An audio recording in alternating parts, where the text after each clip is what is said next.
hello. Welcome to the new episode of Borderline Podcast Disorder. It's Levi here, and I hope you had a good week, folks. I hope you had a good week last week. Um, I had an alright week. I was ill. I still can't shake off this cold, man. Like I've got sick so many times, and I've got just one like flu or cold after the other. At least that's how it feels like. And yeah, I'm taking some loads of like nasal sprays now, to try and be able to breathe through the nose. And that was a bit frustrating. But besides of that, I had an all right time. I was okay. I've been thinking about you know some things. Life's strange, man. Like I did some very good comedy shows. I had some very good gigs that I'm really happy with. I My challenge of writing 10 jokes a day is going well. I managed to get some decent nights to book me. I guess people trust me. That's nice to know. I feel good about myself. I I did a show at this comedy club called Up the Creek in I guess Southeast London. It's more like East, but yeah. So I did the Up the Creek and managed to get through. Got through the 5 minutes of the Gong Show, which is kind of like what you want. By the way, the video of that is on social media, but I was so nervous. I've noticed that as soon as I got there, I was shaking, I was trembling, I wasn't sure that I can do it. I panicked more than I ever panic at a comedy show, and it was wild, you know. But I guess that's because every time I did that show, I didn't do well at all. And the last time when I did it, which was last April, I I touched the sign on stage by accident and electrocuted myself. So that's actually in that that week after this event. I didn't sleep for 2 days, and then I that's when I got referred to a psychiatrist and got my BPD diagnosis. So yeah, I would say fairly traumatic, to revisit that memory. But I really wanted to do it. I really wanted to challenge myself, and it was nice to get it through. It was nice to get it done with. Now I don't know what's next. We'll figure out. Again, got some comedy shows booked up. I don't really think I want to do like competitions at the moment, just because I don't feel comfortable with it. At least for now, I just don't feel well. It just makes me feel very strange, especially this one. I can do others. I did okay at other nights. Whether it's a gong show or not, I'm very very relaxed about it. I'm doing all right. But yeah, that's that. Then life wise, I've actually been I didn't do well with my diet. Not as if I follow a diet, but it's just that I've been very unorganized. I've been snacking loads. I think just because I felt miserable while I was ill, and I'm trying to recover now. I'm actually planning to do a couple of runs. Actually, I'm in Romania now. I'm visiting the family, and I was a bit nervous. Before I got to go. I was wondering, what it's going to be like. What's the situation like? Where do we stand? With the family. Like, are we good? Are we amicable? Are we friends? And we're good. I mean, at least the people that I want to keep close to. We're good. We're really really good, and that's something, I guess. I um, I miss my parents as per usual. I'm gonna go and see them. They were buried in different places. Um, they couldn't stand in a room together while they were alive. So I guess it was only fair, in case there's an afterlife, for them not to bump heads. But yeah, we did that, and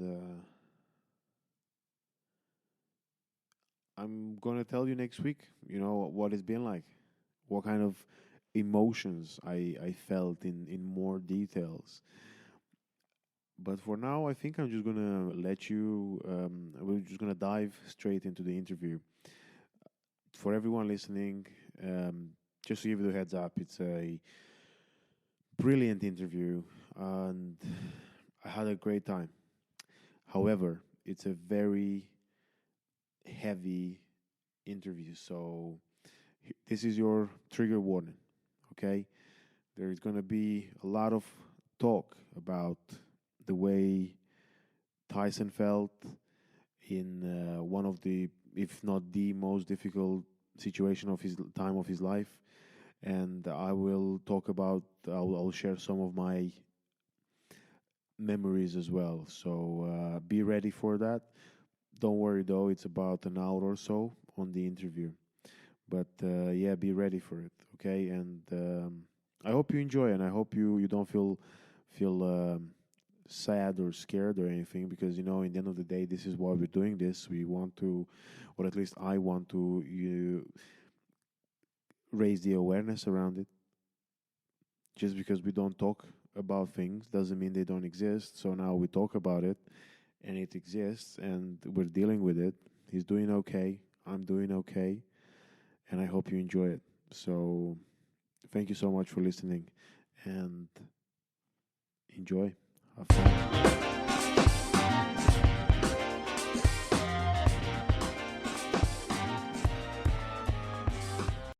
Tyson, how's it going? Good, man. Good. Happy to be here. Nice. Did you get here all right? How was your commute? Couldn't find the place. Couldn't find it. Got lost as hell. Really? Yeah, well, I need a new phone. Oh, well, sorry about that. I want to say thank you. Thank you for coming here tonight. Thank you for taking today. Thank you for taking the time. Of course. You're the first person. You took away the virginity of this studio. Wow. Yeah. So Wow. I hope that makes you feel better. That is a great title to have. I'm going to put that on my CV. Like, the guy that took the virginity of Levy's studio. Studio, yeah. Well, no, that's good, and yeah, thanks for doing this. So, what have you done much gigging recently? What are you up to? I've been gigging a lot, man. I've been gigging. I've been busy. I got a whole lot of things on the go, man. I recently did some shows in Belgium. Sweet. Yes. I also just do shows all around the UK. North, south, east, west, it don't matter. I'm getting around. Yeah, I'm doing a show in the West End called Batsu, which is an improvised comedy show where basically we get punished. We do improv games, and then we get punished if we fail. So you might get your hands in mouse traps, or shot with a paintball, or hit with an elastic band, like rubber against your stomach. What else? You might get... Wait, who chooses the... who's choosing the consequences of not doing it well? Yeah, well, so there's like a host, and then they basically if you stumble over your words, or you mess something up, or you say something that's not funny, then you get eliminated from the game, and then you get the punishment, and it could be like a shock collar on your neck or something like that. It's very entertaining to watch. How has it been so far? It's been painful, but Have you got out already? Oh yeah, you really? Yeah. Oh yeah, I've gotten some bruises. How did you get the idea to do this? Because I do acting as well. So I basically saw the advert posted on an acting like casting website where they were looking for comedy warriors. So it started in New York. It went to Chicago. Then they did it at Edinburgh Fringe, and it went really well. And so they were like, "Hey, why don't we try and do it in London?" And they ended up in a theater in the West End. Like it's like a proper, lights, cameras, like all this kind of like it's a big production. Yeah. Well, is it like do they record it as well, or is it just like a theater performance? There's been some recording, like we've had like press nights and stuff like that, and but yeah, so it's a big thing, man. And then that's just like on top of like some other acting gigs that I do here and there, just where it comes in. Just trying to make a living doing this whole comedy business, and comedy does not pay the bills. For very few people, comedy pays some bills. Yeah. So partially. Yes. So that's why a lot of comedians do TV and they do other, chat shows and stuff like that. Yeah. How long? When did you? Because by the way, you're from Canada. I'm from Canada. Which yes. city of? From Vancouver. Vancouver. Yes. Yeah. Nice. Because I know all the listeners up until this point were thinking, what part of America is this guy from? So now it's out there. Standard. Yeah. Vancouver, Canada. Yes. Vancouver, Canada. West nice. Coast is the best coast. Oh right. Yes. Actually, I didn't study any geography of Canada. I had no idea of Vancouver. That is crazy because there are so many Romanians there that like you probably have like a distant cousin in Vancouver. No somewhere. way. Oh yeah. There's like, especially where I grew up, I had a lot of Romanian friends growing up. Yeah. So wow. you missed out, man. You ended up here. Yeah. Well, when did you leave Vancouver? I left for the first time. I moved to the UK in 2014. 2014. Yeah. That's almost 10 years ago. Almost 10 years ago. Yeah, so it was like June 2014. So yeah. Has it been on and off? Like, were you doing comedy in Canada as well, or No. you started doing performing when you came here? Yeah, so I mean, I did acting and stuff in because Vancouver is Hollywood North. It's the second largest film industry in North America or the world, for that matter, I guess. So then I wasn't doing comedy at that time. I started comedy here in the UK, and What made you want to start doing comedy? Oh man, I just hated my life and was a glutton for punishment, Oh, nice! And now you took it on a physical level as well, right? by Yeah, doing the gig exactly. in West End. Like I've got no self-esteem. I think I'll become a comedian, So yeah. I was gonna say that I think when you were talking about the getting punished for not being funny. Yeah. I thought that I generally all I could think of was the times when I go to a gig, I bomb. Yeah. And I already have this internal punishment. Right. And now everything that you've done or like everything that you accepted to do is to allow for the punishment to be external as well. Yeah. Imagine an audience member comes up to you after the show and slaps you across the face. That's what it's like. You're like, I already know I messed up, but now I'm getting hit. Now so, it's yeah. You feel it on every level. Of course. God. Yeah. That's wild, man. I don't know. I think when did you start? What year did you start? Start doing comedy? Yeah. I started doing comedy, I want to say, just after the pandemic. Kind of like there was a few. It was kind of like I was trying to like hit it in between lockdowns, kind of thing, So it was It was like, hey, we might be going into another lockdown. There might be some gigs happening, and I was trying to do some stuff. So that was kind of how I got into comedy. But that's wild, man, because that's around the time when I started, and you're doing really well. Well, you thank know, you. and you've done like so much already, and that's a short time. Yeah, that's good. I mean, again, who am I to judge? But that's Well, I thought you did it for way longer. No, I am a comedy virgin. Nice. Just like this room was before you. Just like this room was before I entered it. Yeah. I took all the virginities of comedy and this studio. So, yeah. And since then, where did you perform? Because I know you went international very quickly. Yes, yeah. So I'm pretty fortunate. I've done several shows in Vancouver, where I come from. I actually did a Vancouver Fringe show back in September of 2023. So it was called Stiff Upper Lip. I had a series of solo shows there. And it's a much smaller Fringe than Edinburgh, so all my shows were kind of like sold out, which is nice. Well done. Yeah. So I actually made money rather than losing money like most comedians do when they go to Edinburgh. And then I've gigged in Toronto as well because I was filming a movie out there, and then I did some stand-up shows when I wasn't filming. And then also I went down to Los Angeles and did a bunch of shows down in LA. I was there for 9 days and tried to get as much stage time last minute as possible, and that was a bit crazy trying to get stage time in LA. Yeah, what was it like? You know, it's so hard. Like, the only thing people care about is how many Instagram followers you have.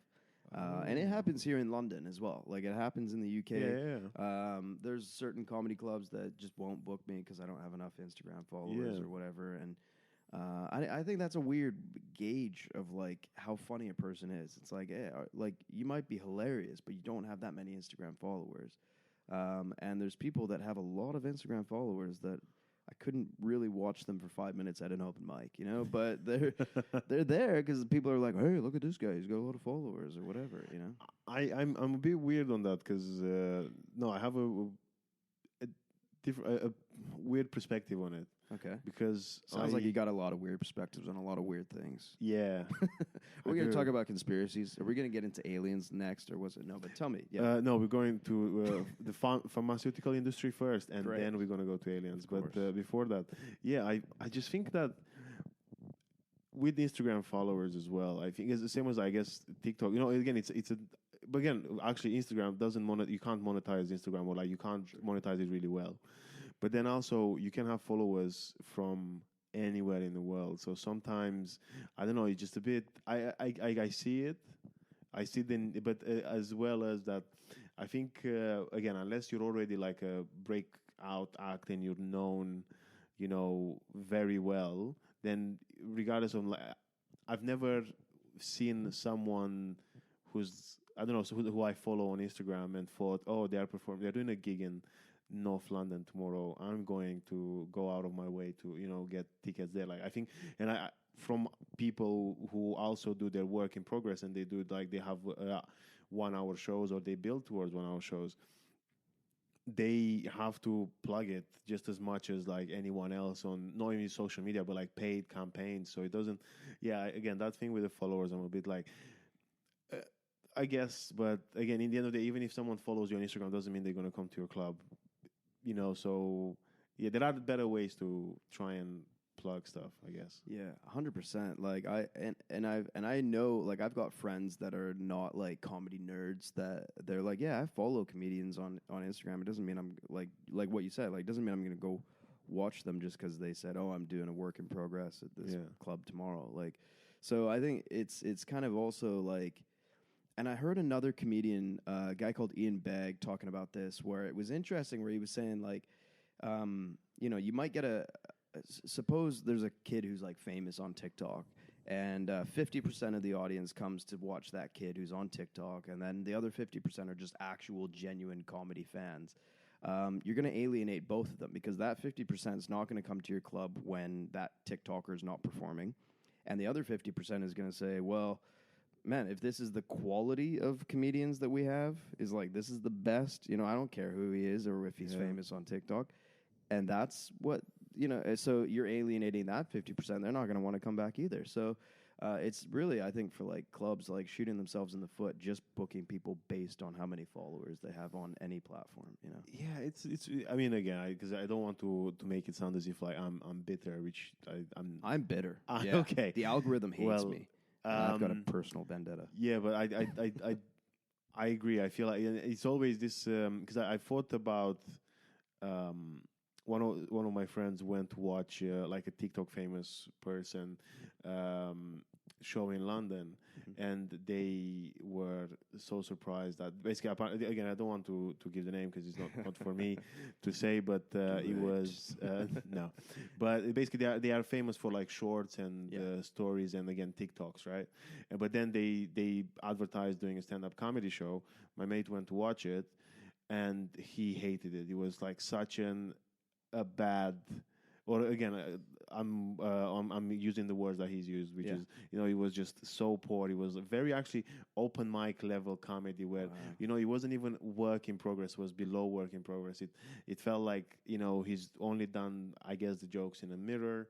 He's never seen any kind of he's not seen how a crowd would behave, and then that put him off liking that guy. But then, just like you said, if say, because that's what I think about sometimes when you go to like a club, or like even if you go to like a semi-pro night where I go to, and then if you see an act on who's, I don't know, saying something bad, or whether they're just like not funny and they're like either headlining or opening, then it puts a massive question mark on the night, because you're like, well, if that's the kind of people you're, because I think if you do like a gong show and then someone uses like a homophobic word or something, then obviously you can stop it there and be like, I'm really sorry, we didn't expect for this to happen. Right. But then if it's someone that you've booked before, and then it can go either way, whether they're offensive or they're just not funny, then it makes the whole, everything in question. Because you're questioning every choice of that I guess promoter makes. Yeah. And I didn't think about these sorts of things until I became a promoter myself.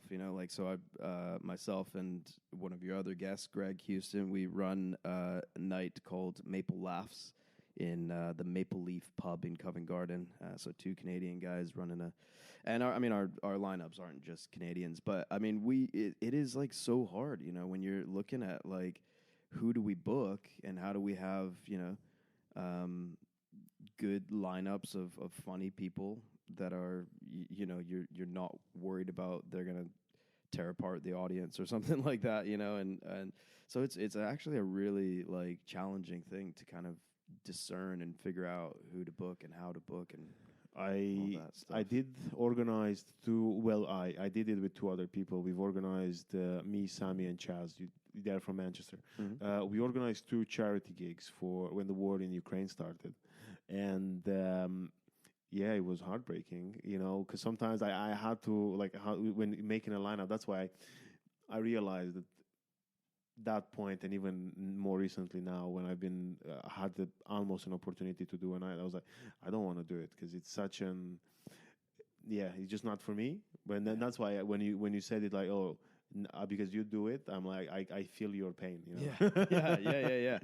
Yeah. And there's so many things that I didn't think about before when I was like just working as a comedian, but not on the other side of like the booking. Like the way people fill out booking forms, is like you can really easily just annoy a promoter by trying to be clever or whatever when you're filling out the booking form. It's like, honestly, we've got pretty simple questions on there. Just answer the damn questions, like don't don't be clever about it. And so it gets a bit weird sometimes. And it's like there's so many things where I ran an open mic for a little bit, and people would just like book on and then not show up, Oh, I've seen that before.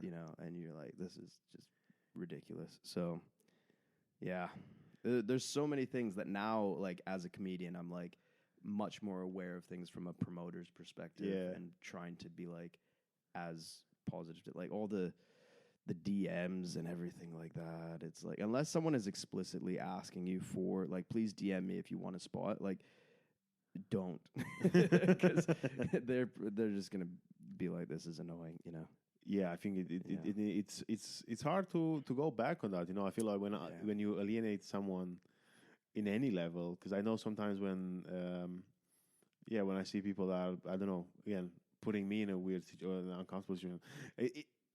And even though I'd like to think I'm not biased, I don't have a bias most of the time. But it's hard to recover from that, because sometimes I see someone, I'm like, oh no, I hate that guy, and I think, why do I hate him? I was like, oh yeah, because he did this thing 6 months ago, and I was like, oh, okay, I don't really hate him, but I also don't have as much time as if I were to have. If everything was treated the way I would have liked it to be treated. Yeah. Well, I mean, it's interesting you mentioned that, because like I was recently watching the Samuel L. Jackson masterclass, and he quotes a poster that he saw. So I don't know who to give credit to this quote for, but basically, he says, "Be careful of the toes that you step on today, for they may be connected to the ass you have to kiss tomorrow." So, like, that's the thing, man. Like, in comedy, I'm, like, always trying to be like, I don't know, like, I don't want to piss anyone off, you know, because they might be then running a night where I'm asking them for a spot. And, like, there's people that have definitely rubbed me the wrong way, and then they come and ask me for a spot, and I'm like... And your first, first emotion is no. Exactly. And also, like, my night's a paid night, right? I'm like, am I going to pay you after you've pissed me off and something? You know, it's like, I don't want to give you money to do what you do. God, I think it's very, very valid. But but coming back to something I was saying earlier, it's wild, man. Like, you've only done it for what, 2 years, over 2 years, right? Yeah, 2020 or 2021. Kind of like borderline of 2020 to 2021. Right. Guess. Like, depends on what time of the. I'm trying to think of when was the first. Yeah, but it's not been like 10 years. Yeah. You know, it's been. But still, it's wild. You know, like you've done a lot, and you're doing like the acting work as well. Yeah. And you're everywhere. You know, and I think for a while you weren't. Like, I think you had to take a dip, sabbatical. Yeah. But no, that's a polite way of saying it. Yeah. Yeah. No, an intentional one. Yeah. What was that like? Yeah, man, it was crazy. So I was working with this homeless charity. I won't say the name, but I definitely have said the name before, because I've been like, especially when I was in the peak of like my anger, I was just like, I'm gonna call these guys out. But yeah, I was working with this homeless charity, and basically they came to me one day and were just like, "Hey, we've done a review. We've seen your comedy videos online, and we don't like the fact that you swear in your comedy. So we're going to put you on a disciplinary." And so I went through this whole disciplinary hearing. I got fired. And then I appealed it because I was just like, you can't do that. I got my job back. But under the conditions, I was not allowed to perform comedy anymore. I had to remove all of my social media, so I had to get rid of Instagram, TikTok, YouTube, Facebook, everything. And I had to undergo a psychological assessment to see if my depression contributed to me posting offensive videos online. And what they meant by offensive was swearing. Yeah. So yeah, and there was crazy stuff as well. Like, I have like my Tyson comedy logo stickers, and I posted something once that said, "Hey, if you see one of these stickers, you'll get 14 minutes of good luck, because 15 is just pushing it." And they said, "Yeah, that's superstition. You're promoting good luck." And so that was like, they compiled a 26-page report about why I should get fired for doing comedy. So I needed the job. I needed a visa, because if I lost that job, it meant I was getting shipped back to Canada, one-way flight. So that was less than ideal. So I agreed to the conditions and was like, okay, I won't do comedy. I won't post on social media. And then I had a few more gigs lined up already in my schedule and they were pretty like decent gigs, because I was on this upward trajectory, you know. And so I was like, I'm going to honor the contracts or the gigs that I had already agreed to do. So I did that. Videos were posted not by me, but of me from other, and photos and stuff like that, of like my name on a poster saying, "Hey, featuring Tyson Bradley," or, you know, Tyson Bradley's going to be at this place at this time. So they did another review, and then decided to fire me again. So, yeah. So there was, I want to say, I'm trying to work out how many months it was. It's got to be like 8 months or 11 months, somewhere in between there, that I just was like, any gigs that I did had to be under a fake name. I used a name, Richard Moody, because that's the colonel who discovered the Port Moody, which is where part of Vancouver I'm from. So it was very niche, but it was like, I was like, no one's gonna know Richard Moody. So I'm from Port Moody, just outside of Vancouver, and so, and yeah, so I was still doing some gigs, but not too many, and so yeah, so it's weird when you're on this upward trajectory, and then you all of a sudden just have to stop. Yeah. And that's a real hard thing because in the comedy world, if you disappear for even a few months, people quickly forget who you are. And it's not like, I mean, literally, but I mean, you know, it's like, oh, okay, he's just not around, and maybe he's not doing comedy. There's so many comedians who give up in the first like few years. You know, like I think of the time that you and I started, obviously around the same time, and how many people started with us that were at those early gigs with us that are now still going. You know, it's like you can probably count on your hand how many of them are still around the comedy scene today. Yeah. You know? So I think that's the thing. People just kind of, and they don't ask questions when you disappear. You know, they're not like, "Hey, where are you?" They're just like, "Oh, okay, he's not gigging. Okay, cool." There are so many other people around that you through. Yeah, 100%. And so it was a weird one coming back to it because then there was all these people who had been gigging for the past, you know, say 10 months or whatever that everyone else knew, but I had no idea who they were. So I'd show up to a lineup and be like, everyone's talking to this guy. I'm like, hey, like, where did you come from? You know, like, how long you been doing comedy? They're like, oh, 10 months. This is like my 130th gig or whatever. And you're like, oh, so you have been around for a bit, but I've just never got to see you because we were never on the same circles, I guess, you know? So, yeah, so it was a weird one coming back to it. And then having to, like, pick up basically where I left off. And it's been me trying to get to the same point that I was before I got effectively canceled. So trying to pick up that same kind of and be like, okay, where was I then? And I still don't know if I'm back to where I was, but hey, you know, grinding, man. Grinding. Yeah, well, that's the thing, and I think you're still like, you know, you're doing moves, and you're like, you know, it looks like you're doing well. Yeah, man, I'm thankful. I mean, like, especially now that I'm not working for the charity anymore, like this is my full-time thing. So I'm thankful I'm getting, you know, paid comedy spots. You know, I'm thankful that I do get paid to do comedy. So that's like, that is the goal, I guess. You know, is to be able to get paid. So yeah, I'm self-employed now. Yeah, and I've recently been going through my kind of finances. I made a lot more doing comedy than I thought I did. I was kind of surprised. I was like, oh, right, I thought I made nothing, but actually I made some. I mean, I'm not rich. I still live in a tiny studio flat. Yeah. Well, you know what? That's still better than living in a 6-bedroom share house, I guess. Yeah, you know? yeah. So there's only 4 other people that live in my tiny studio flat. You know, it's just I get one corner of the bed, and we all take a corner. And nice. Yeah. Who takes the middle? Do you know what? It's the living room. It's the 13 cats that live there that take up the middle. You know.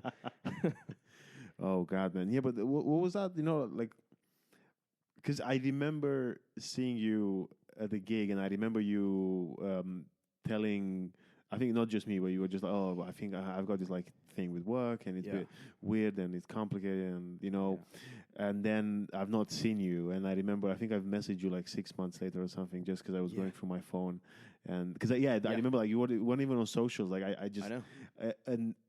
And a thought of you occurred in my head where I was like, oh, I wonder where's the Tyson guy? Because also I only moved to London. I think I moved to London a year ago, and a couple months in, I think I've met you in my first week in London. I remember was in Knightsbridge, was above the pub.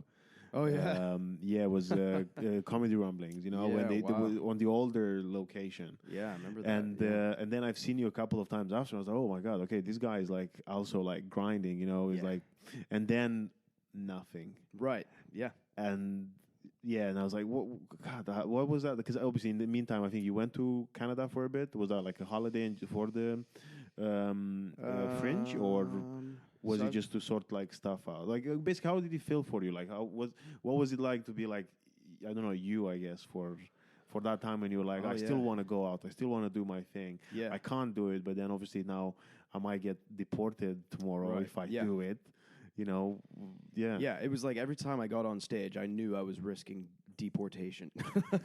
So that's the stakes are pretty high. I mean, like you talk about Batsu and you talk about, you know, getting hit over the head. That's nothing compared to deporting, you know. So I have been back to Canada a few times actually in that period. And that was mostly just because my grandmother was sick. She had cancer. Oh, sorry about that. Yeah, no, I appreciate it, man. They have this thing in Canada where you can do physician-assisted suicide. So, yeah, she actually went down that route. She just decided she didn't want to struggle with the cancer for too long. So, yeah, they basically gave her like a date and time. They said, on this day at this time, you're going to pass away. So, and it's I know. Yeah, if you could see the look on Levy's face, but it is wild though. I mean, like I had never experienced anything like that before, but yeah. Oh my God. So I went back. I went back for her last Christmas, and then I went back to be there like her last week of her life, and I was there like holding her hand as she died, basically. Oh, man. Crazy. That is, I think there are some other countries that do that because I know I heard about something like it before, and I know for a while they tried to make it in Europe as well. Yeah, but it didn't get through. Yeah, I can't remember exactly which countries do have it, but I think it actually might have, but I might be wrong. But it might have been Belgium. Really? I think so because I remember maybe Netherlands, maybe. Yeah, maybe because I know it was like that like part of Europe or like Netherlands, Belgium. Yeah. But I generally can't remember what country. But I remember watching on telly, and it was literally videos of people who had like basically like were like on life-ending treatment, or no, it's not life-ending, but like in basically like the stage 4 of something really bad. Yeah. And they were basically begging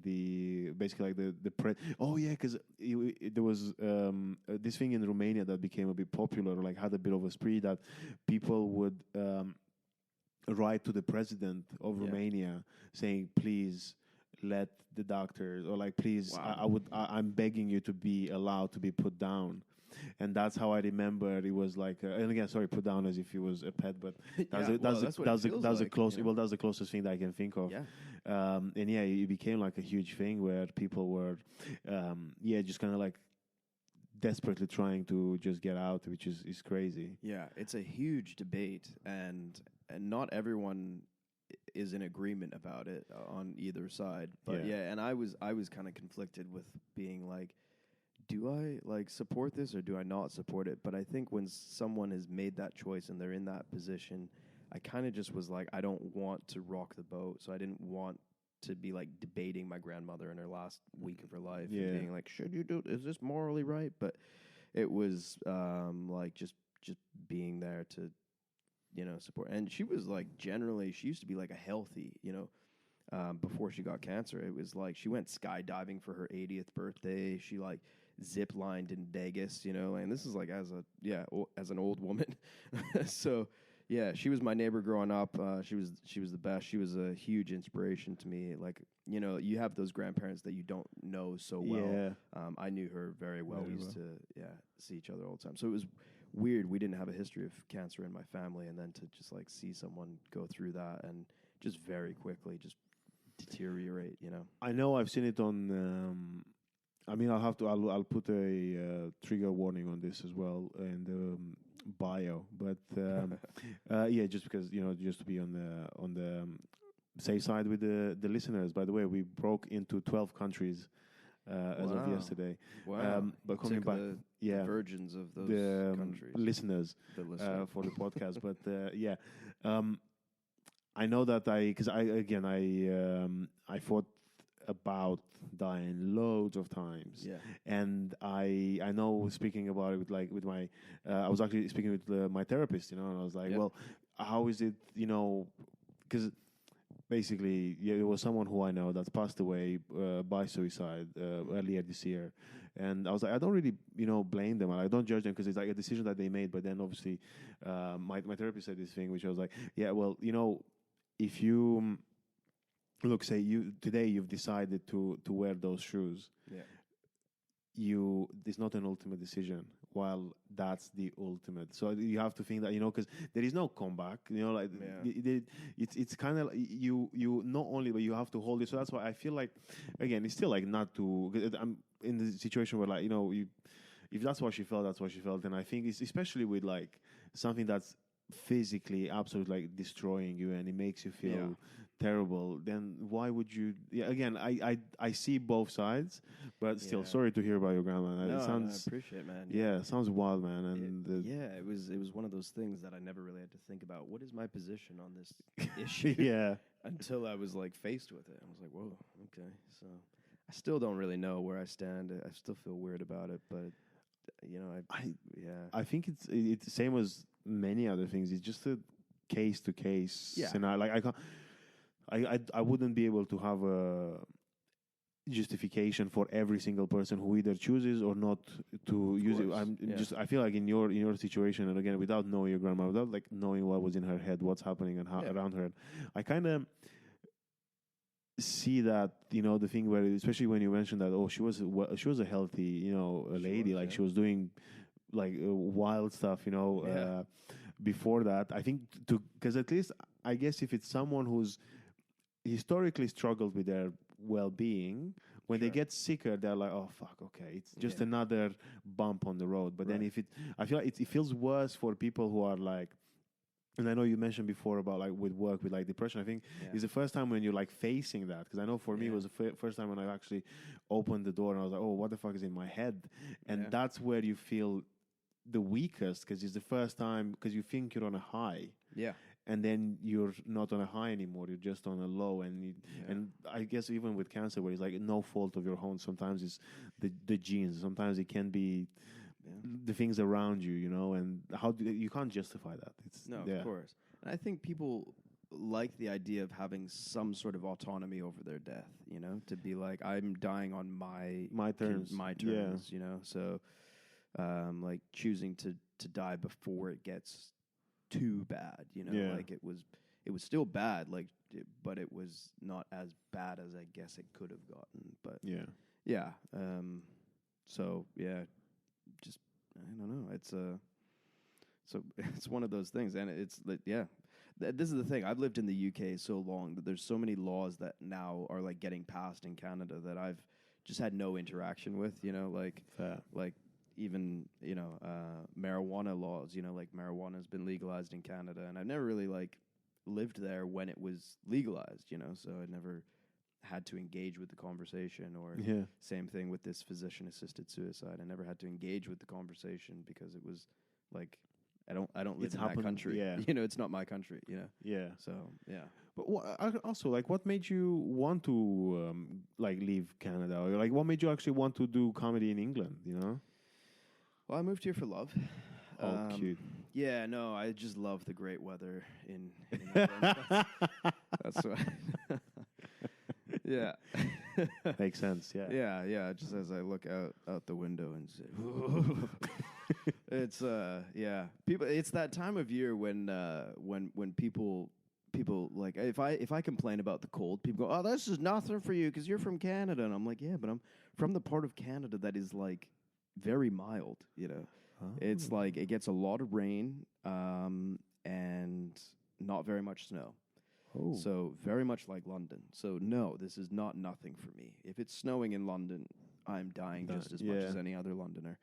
And also I haven't lived there for like nearly 10 years. So But so basically I visited on holiday in 2012. I came here. I had some friends who lived in England, and spent a week in Bournemouth and a week in London, and was just like, I'm going to live there one day. And went back to Canada, and was in a relationship, and then we got together. We decided 2014 we were going to move here. So nice. And then I was here for 2 years on a youth mobility visa. I had to go back for like once the visa expired, I had to go back, and then I got sponsored to work in the homeless charity. Yeah. So that was how I ended up. So you've been you've been working for that company for a while then, no? Yeah, I was there for like 6 years. Yeah. And I got and then that's how I got my permanent residency. So I have my indefinite leave to remain. So I am not getting kicked out anytime soon, I hope. Who knows what they'll try next? But they certainly tried. Oh man, that's wild. you can't get me down. I'm grinding away, baby. You know, just like the way I came back from the comedy, I'm gonna come back from deportation. So I hope to get a British passport soon. Also, under a different name?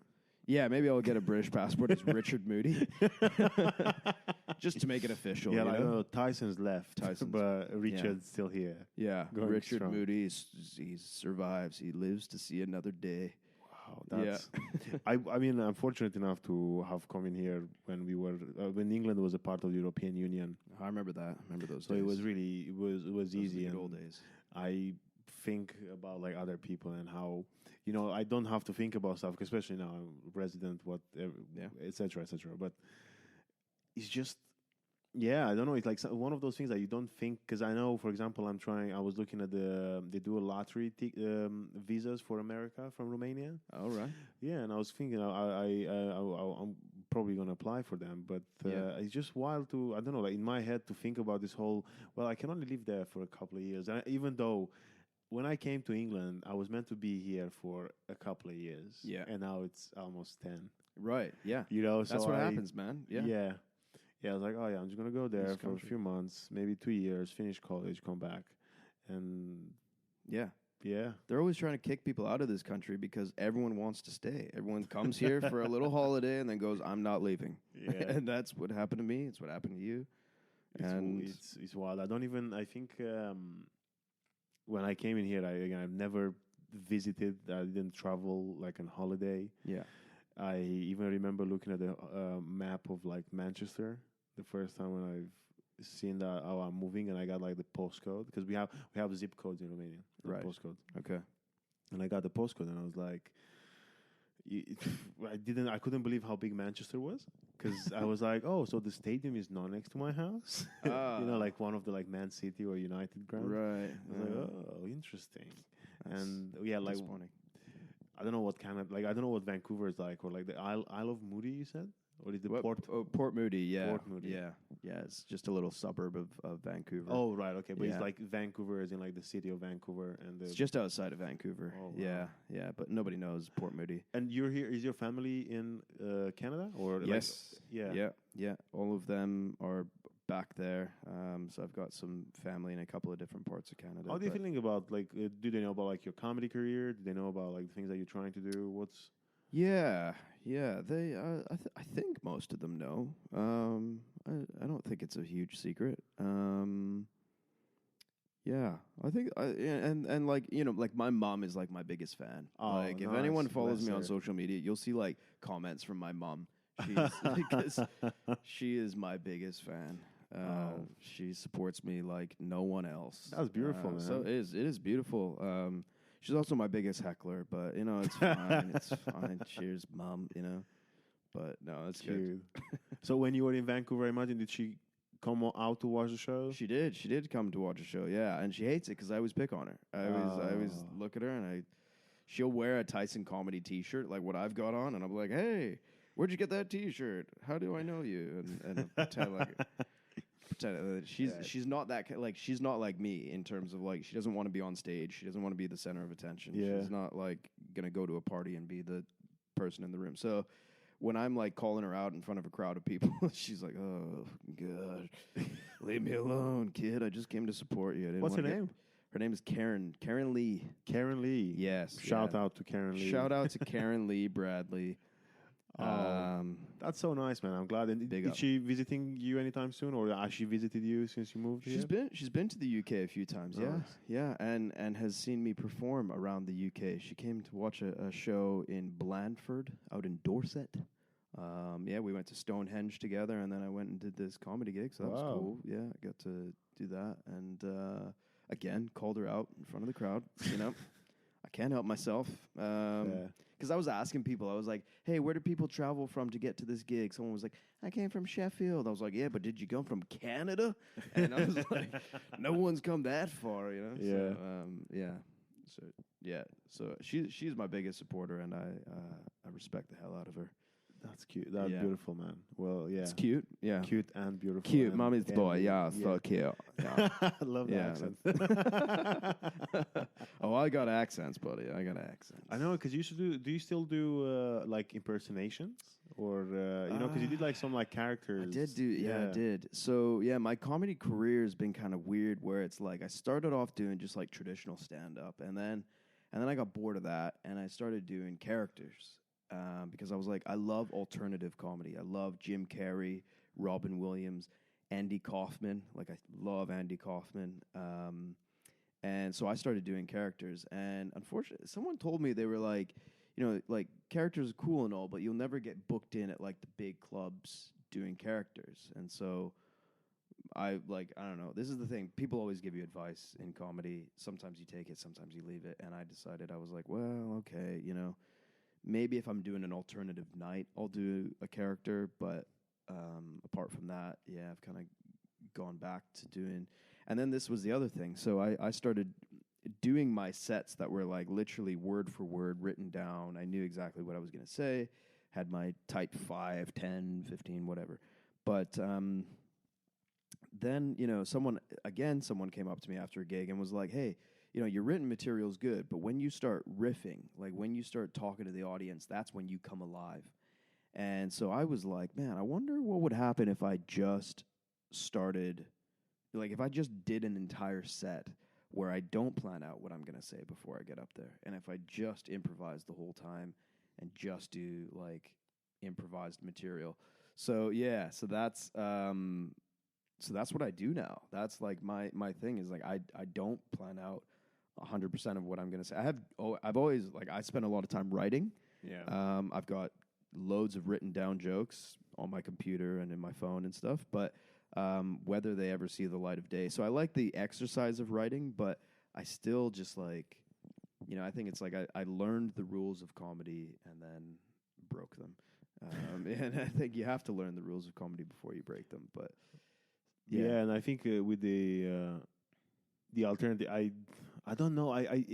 Sometimes I'm jealous at people like you because sometimes I want to do crowd work and I can't because I mean I speak English. I've been here for a while, you know. Yeah, but I mean, it's a good thing I got subtitles for you right now, which is good. Yeah, but I can't like if I can't do crowd work because every time I'm like, what are you saying? Right, and you know, it's hard for me to get a timely response. I know. Yeah. And that's one of the things. So I was actually thinking, even now as you were talking in my head, I was like, should I try it? And I was like, no. As you were going, I was like, no, yeah, probably not. Yeah, I don't know. It's just like it's a weird way that my brain works, that it thinks very quickly and it thinks of jokes very quickly. And I always, even before doing comedy, was the guy who I'd be around the pub and someone would make a statement and I would be able to just start riffing off of that and start coming up with, and I could essentially just be at a table full of people in a pub doing crowd work. I could do that, and it's just how my brain works. So it's a matter of like doing that on stage, and some people don't like it when you do that, though. That's the thing I've discovered now, is that some people, for whatever reason, they get weird about you doing crowd work. They'll be like, I just want to see you doing written material. I don't want to see you doing any crowd work. I've seen, but then you see, that's the thing. It's different, I guess, different type of comedy, you know, because I've seen, I know this guy from Liverpool. I've seen him, and I think I gigged with him a couple of times on like when he was like trying bits, but he's doing crowd work and like riffing. Yeah. He's traveled to like Australia, and he's been to America. He's been to Estonia, of all the, you know, like, because I still like follow him on social media, and I see him. Where again, he's only him just talking to the crowd, and obviously he brings back stuff that he might have mentioned before, but you know, he allows. I don't know, and I find it exciting. I feel, again, I guess sometimes it can go both ways, because I also seen people trying to do crowd work, and then after a while I'm like, well, the crowd has to give you something, and I think it's like you have to think about like your improv night as well, which where you're like, you know, I need an like audience, because that's how you feed off. Yeah. So I guess I think in your looking at you, I think it's nice to be able to master or to handle both, because then you can, if you like say I don't know, you have a crowd that's not very responsive, you fall back on your on written jokes. Yeah. But then if you have I guess even like a rowdy, which I like rowdy crowds. Again, I don't interact with them because I can't, but I still love doing it because I love seeing that change when they're like talking to each other and they stop talking because they want to listen to my punchline, or maybe they're trying to figure out what I'm saying. But I think it's a captivating, because I like it more when you have to like tame a tough crowd than it is to, even though again I love it when people are very supportive. It's not to say that's not, but it's because it's more challenging. It's funnier, I think like for me, like in my experience of doing crowd work, the crowd loves it.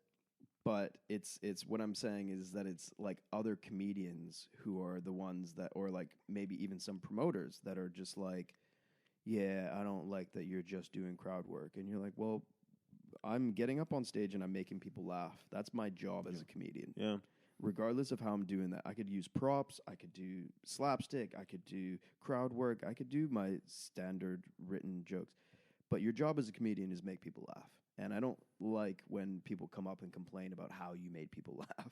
It's like, well, I did it. As well as that's the thing. I think it's because this is one of the things I found as well, where it's okay for me not to like some type of comedy, but it doesn't mean that it's the wrong type of comedy, right? Or because I just don't. And I've seen that before, and I've seen it sometimes with. In my situation, people are, oh no, I wouldn't do that. I would, and this is the only way to do it. No, it's not the only way, because it's an art form again. So sometimes you see people who have very well written jokes and like timed jokes, and they don't do well. And sometimes they do very well. But then again, like you said, sometimes if you see the crowd is laughing because you're just like calling someone out, or because you're chatting with someone, then just let them do. Like you said, because it's comedy is like it's fascinating because it has so many ways of getting that laugh out. So just let anyone, again, just because I wouldn't do something that you're doing doesn't mean that what you're doing is wrong. So I would never tell a comedian how they should be doing their comedy. You know what I mean? I'm like, hey, that's your style, that's your thing, that's your even your character or your persona on stage. I'm just like, that's okay, that's you, right? And you're gonna find the people that resonate with that and the people who don't. And I just find it weird when people start coming and being like, hey, you can't do that, or you shouldn't do this. And you're like, well, then you don't do it, okay? How about that? But it's there are so many different ways of doing it. I was gonna say something else, I completely forgot. Now I'm waffling, which is not good. That's okay. You can do that. Yeah. Did you want to talk about the 2021?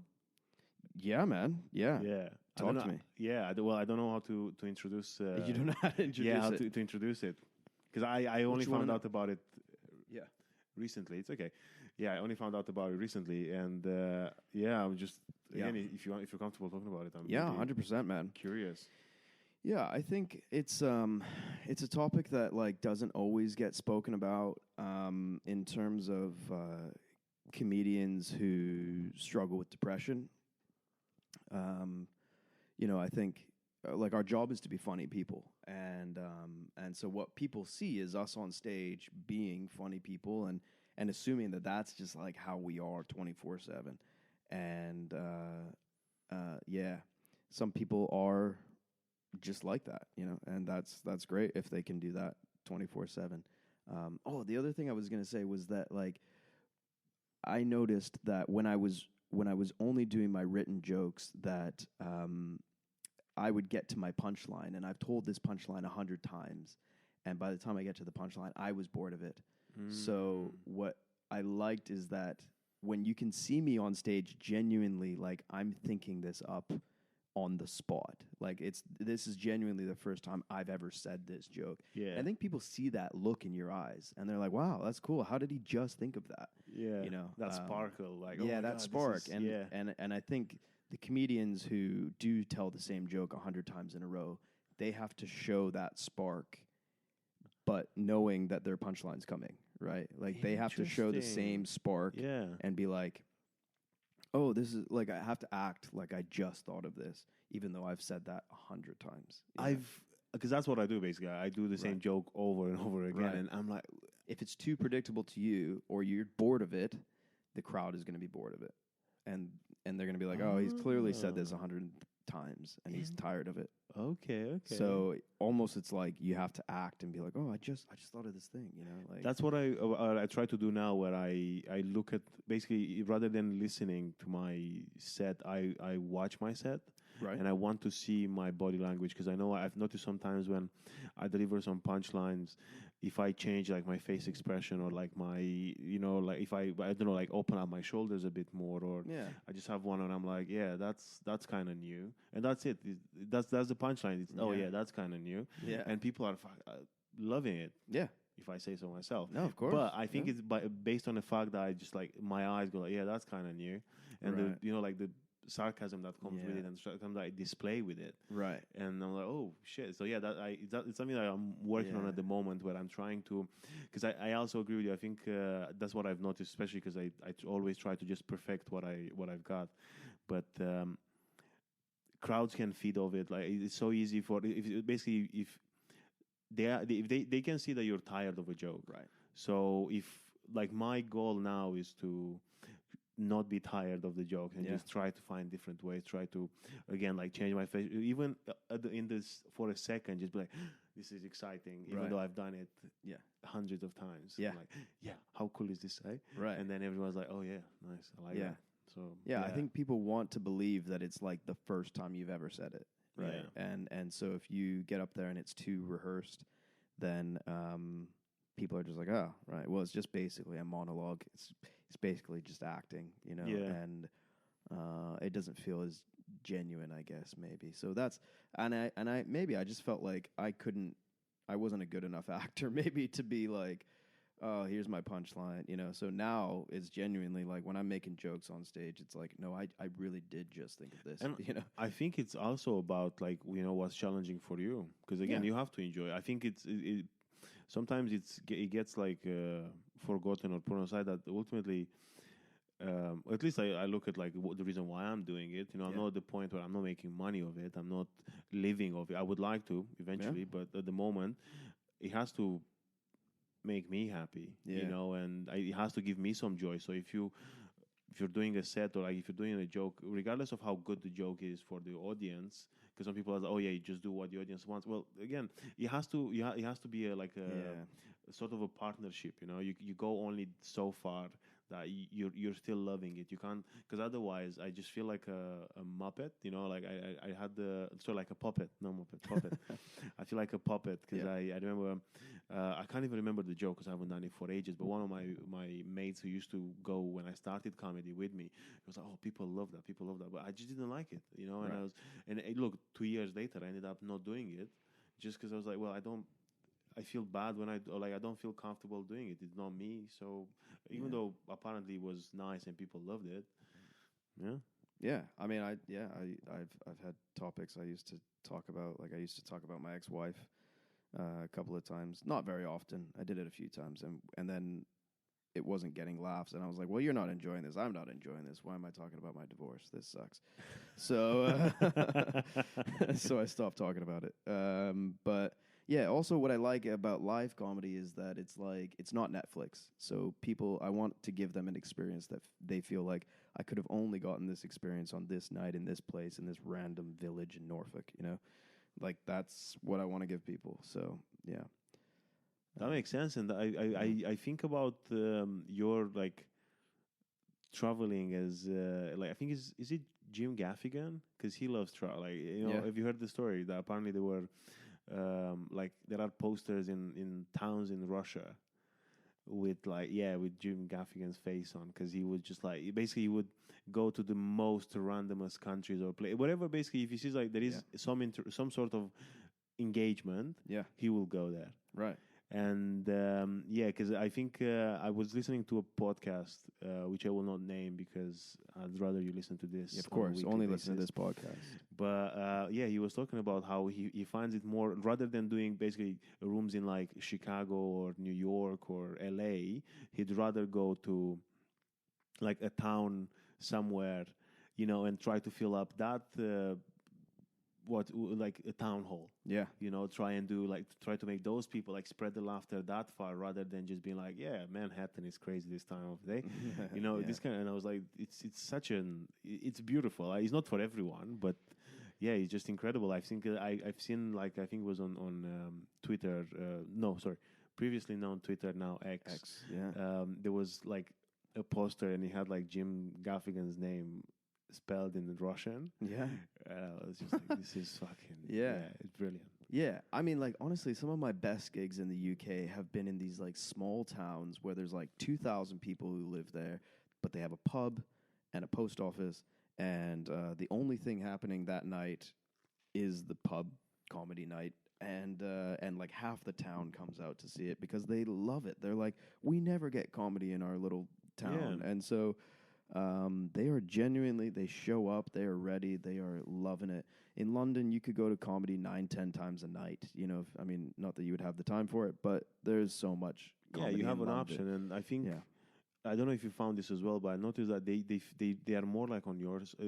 Like, even though earlier I was like, I like to win crowds over, but sometimes with those gigs, because I think especially at this level, when I travel out of my own pocket, I pay for my travels. Sure. I don't, and then I have to travel back an hour extra in the evening because of how late it is, and barely sleep anyway. But then I go in this, like, again, a town, and it's only like an hour outside of London, and you see those people just like being happy to be there. They're like, we could have chosen to be at home, but we didn't. We wanted to be out, and we wanted to be here, and we're going to have a great time.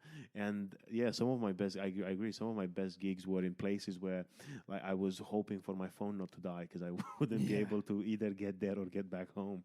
Yeah. And some of these places where I've just, like, never even heard of them. Yeah. Right? And I'll tell my friends, I'll be like, I'm performing in, like, Trunch. And they're like, what? Where's Trunch, right? I'll be like, it up? Yeah, exactly. Well, people thought that when I was like, I'm doing a gig in Ramsbottom. And they were like, Ramsbottom, that sounds made up. Yeah. But no, it's a real place, just north of Manchester. And I performed there and loved it. I had a great time. Ramsbottom. I've done it as well because I did Bolton was one of my. It's like obviously Peter Kay's from there, right? But yeah, I loved Bolton, Ramsbottom. I loved. Nobody's ever said they love Bolton. Come on, now. I know, but I think the accent there though, because like if you see someone speaking with a Bolton accent, it's like one of the funniest things that you can. At least to me, it's like right. It's music to my ears, like weird music, but yeah. That's a very strange song that you've been listening to. The Bolton accent. Yeah, I love. There is I would definitely recommend you to watch it because it's for free on Daily Motion and stuff. It's called Phoenix Nights. Oh, Phoenix Nights. Okay. Yeah, it's like a TV show. Yeah. I've seen Peter Kay. I've seen him live at the O2. Yeah, twice. Yeah. Well, it's a show that he made called Phoenix Nights. It's about a club in Bolton called Phoenix. Right. And it's funny because the name of the club is Phoenix because it's burned down. And it's rising from the ashes. Fair play. And he plays this guy in a wheelchair as well. And nice. it's again, some of the things that he's doing that he wouldn't get away with now. No, and I love those shows though. I love those ones where they're like, "Ooh, you'd never get away with that today." I started watching Curb, by the way. Okay. Yeah, for the first time. Yeah. And I was like, oh my God, this is, you can tell it's been done in 2001 or like 2003. Yeah.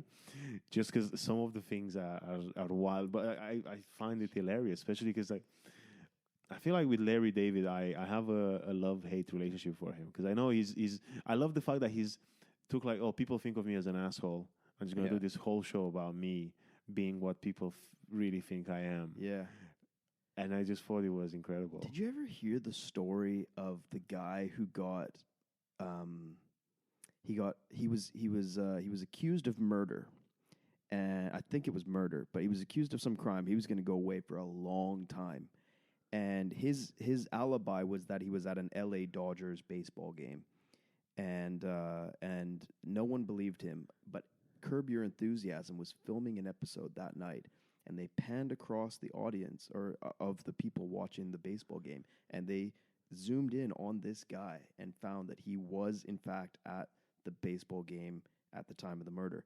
So Larry David was the one who got him off from Curb Your Enthusiasm just because they were filming an episode at the game that night. No way. Crazy story. Yeah. That's mad. Yeah. So well done to the TV show for getting this guy off for murder. Doing very clean shots. Yeah, clean cut pan. Yeah. That's wild. Yeah, man. Yeah. So. Yeah, I still. Oh my God! Yeah, it's mad. And again, I love Larry David. I think it's such a and he's such a good writer as well. Because I love writing too, and that's why I just find because I'm more rather than the acting or anything. I love the idea of writing. Good. And I love him. It's like he's such a clever. And I don't know, like maybe again it's because he was like I feel like he maybe sometimes arguably was like the right person at the right time, but still kudos for him, man. And to make a TV show about like why people should hate you it's beautiful. Like I was saying, I love those shows that it feels like when you're watching it in like 2024, like it feels like naughty. You feel like you're like a naughty school child that's like staying up and eating candy when you shouldn't. You're like, am I allowed to be watching this right now? Is mom and dad gonna get mad at me? Like it's not mom and dad anymore. It's the woke brigade who will get mad at you now for watching it. But there's like there was a comedy special I watched of one of my favorite comedians, and it was filmed in the early 2000s. And I dare not mention the name or the special because if people catch on and watch this thing in 2024, they will try and recancel him. Well, not that I don't think he ever did get canceled. He's dead now. But I was like watching this thing and he was doing like accents and things that you just couldn't get away with now. And I was like, I'm not going to tell anyone about this because I do not want it to get like popular again. I don't want people to like resurface this video. Yeah, but then have you seen the bit about like Sam Morrill? No. Sam Morrill. Well, basically, it's not him getting canceled. Beautiful. I love him. He's such a good. I feel like when I think of New York and New York comedy, I think of Sam Morrill. He's such a.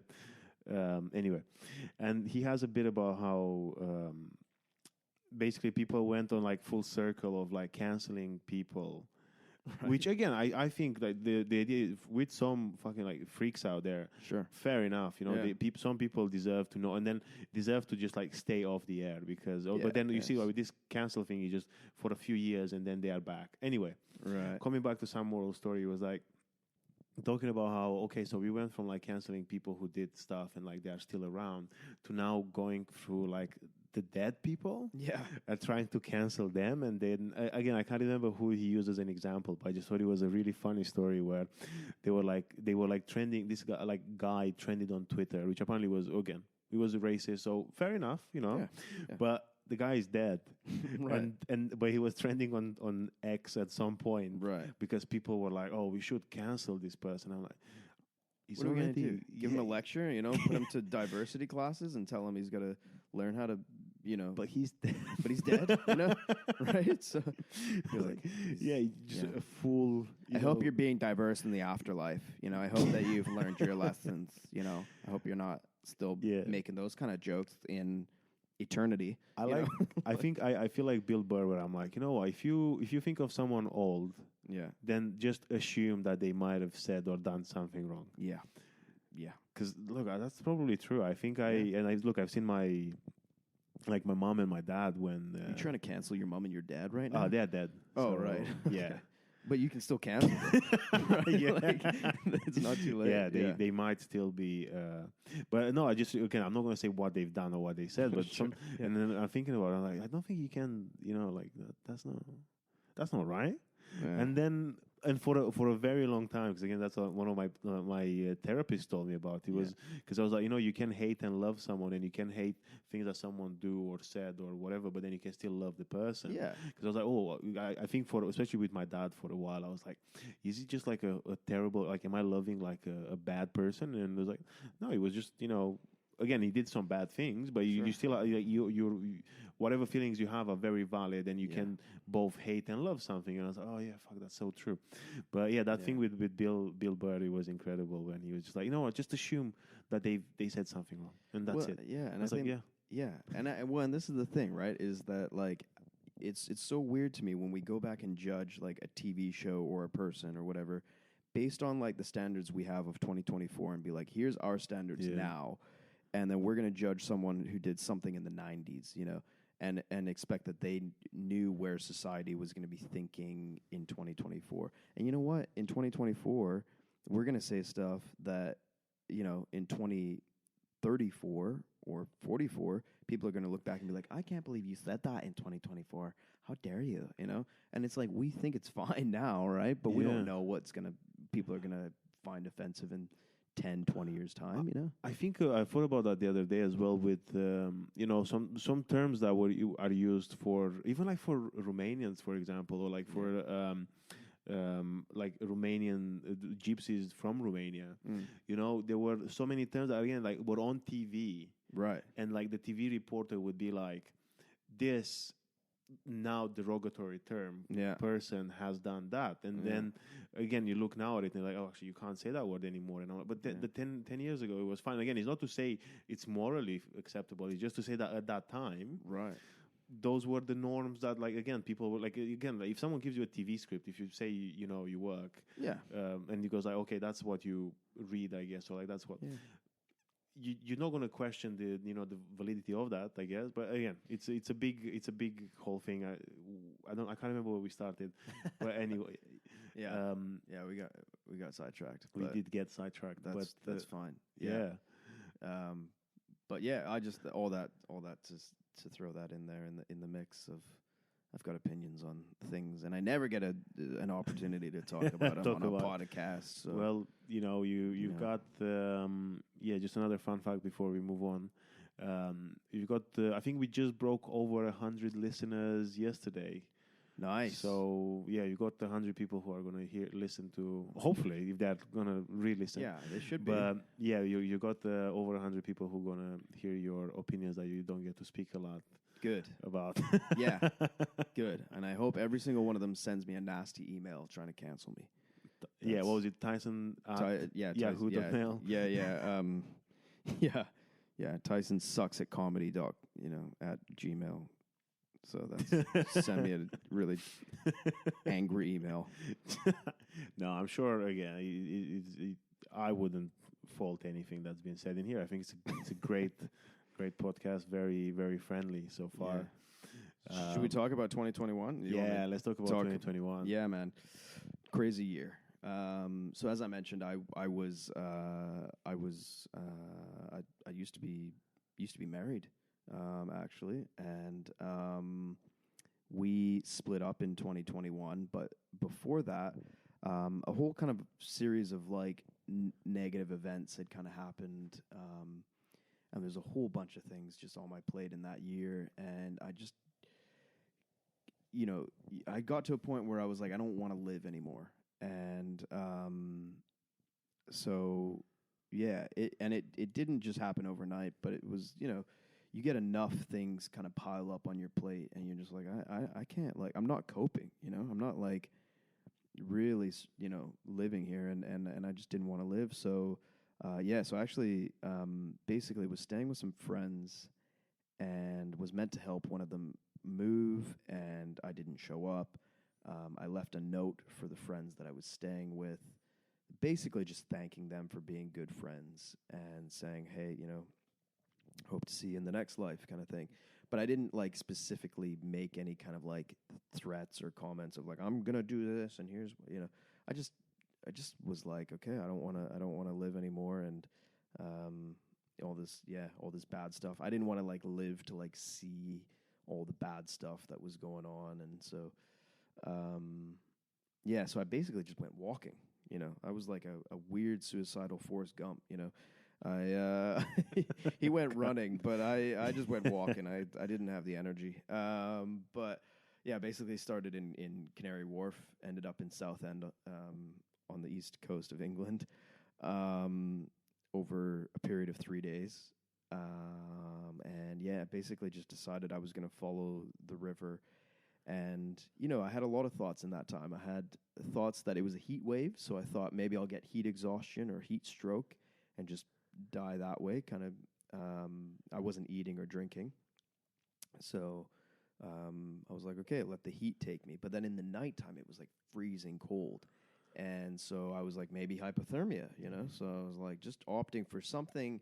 I wanted it to be sort of natural, you know? I don't think I had the guts to do something that was too drastic, like, you know, like, I don't know, something too graphic, I guess. So, yeah, so I had all these thoughts of like, you know, maybe a lorry will hit me as it's going by at 100 miles an hour, and I'm walking down a, you know, major motorway that's got no pavements. You know, it's not made for pedestrians and stuff like that. And yeah, so the way that so basically, yeah, I was like sleeping in a field and stuff like that, or not really sleeping, but yeah, it just was like I'm gonna keep walking till I die, basically, and hope. And you know, you look at a bridge and you think, well, the bridge isn't high enough. I'll just break my legs, or there's water. I know how to swim, so I probably wouldn't drown, and stuff like that. But yeah, so basically, I got to South End, and it was like 2 a.m. I couldn't sleep. And so I was like, well, I've gone as far east as I can go. Maybe I'll just start going north. It's not a very big island, you know, the UK. But I start walking north, and across the street, it's 2 a.m. There's no one around. And I hear this woman yelling. And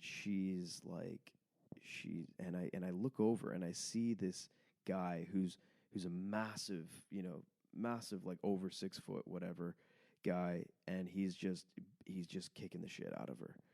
He's beating her up, and she's like half naked, and he's just kicking her. And every time she tries to get up, he just kicks her right back down. And I'm like, hey, what are you doing?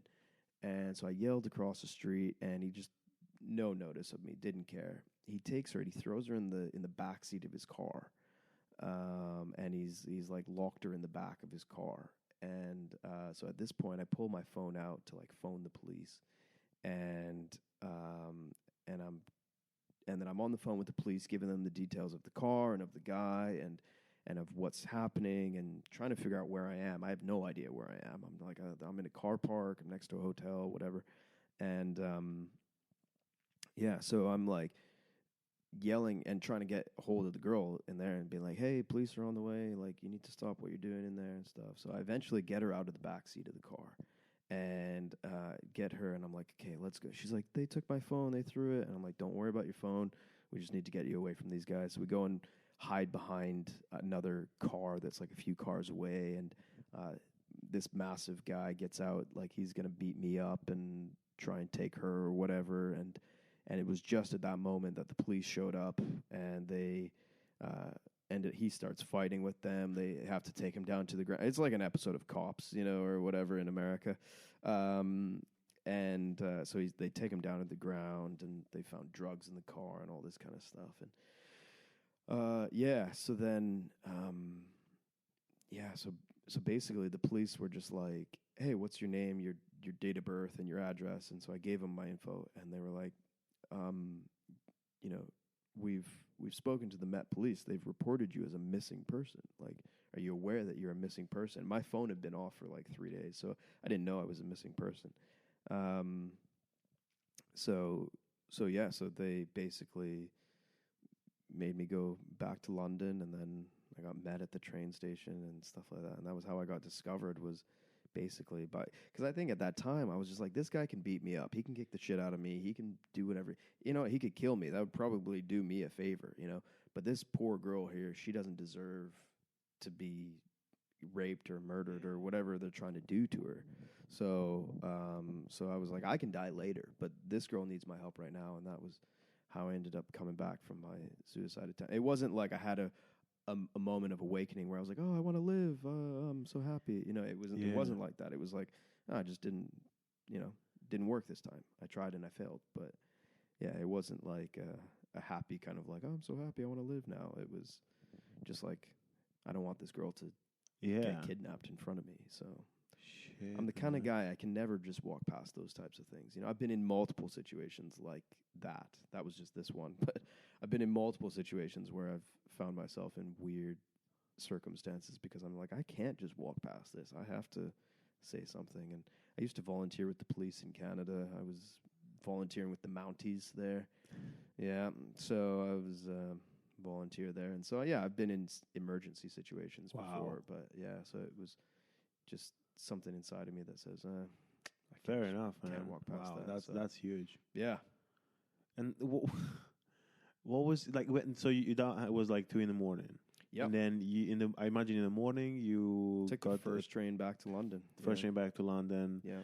And then what's happened when you were back in London?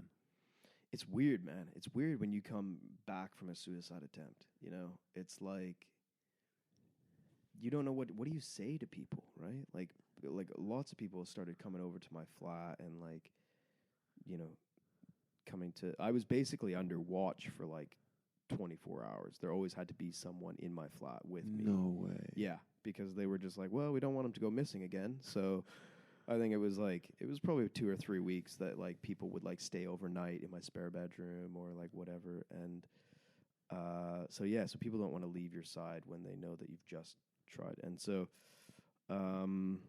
but yeah, then it's always like a weird situation, you know, if you go back to work or if you go to public settings that you've been in before and you start seeing people and they're like, hey, like, everything okay? You know, like, and you're like, what do I talk about? Like, yeah, hey, you must have seen the news articles about me going missing and whatever. Wait, so you were there were news articles? Yeah, there was some news articles. There was some social, like, I was all over Facebook, Twitter at that time, still Twitter, and yeah, because the Met Police, they released like a screenshot of me of what I was wearing that day. So they found like a CCTV camera of me, and they took a photo, and they said, if you've seen this guy, you know, call us. That's mad. So I was all over. I was put, and it's like then that lives on, you know. Like that's a very public way to try and commit suicide, you know. And I didn't expect it to go like I didn't think anyone would even notice I was missing, to be honest with you. I thought I would just go missing and no one would even notice or care.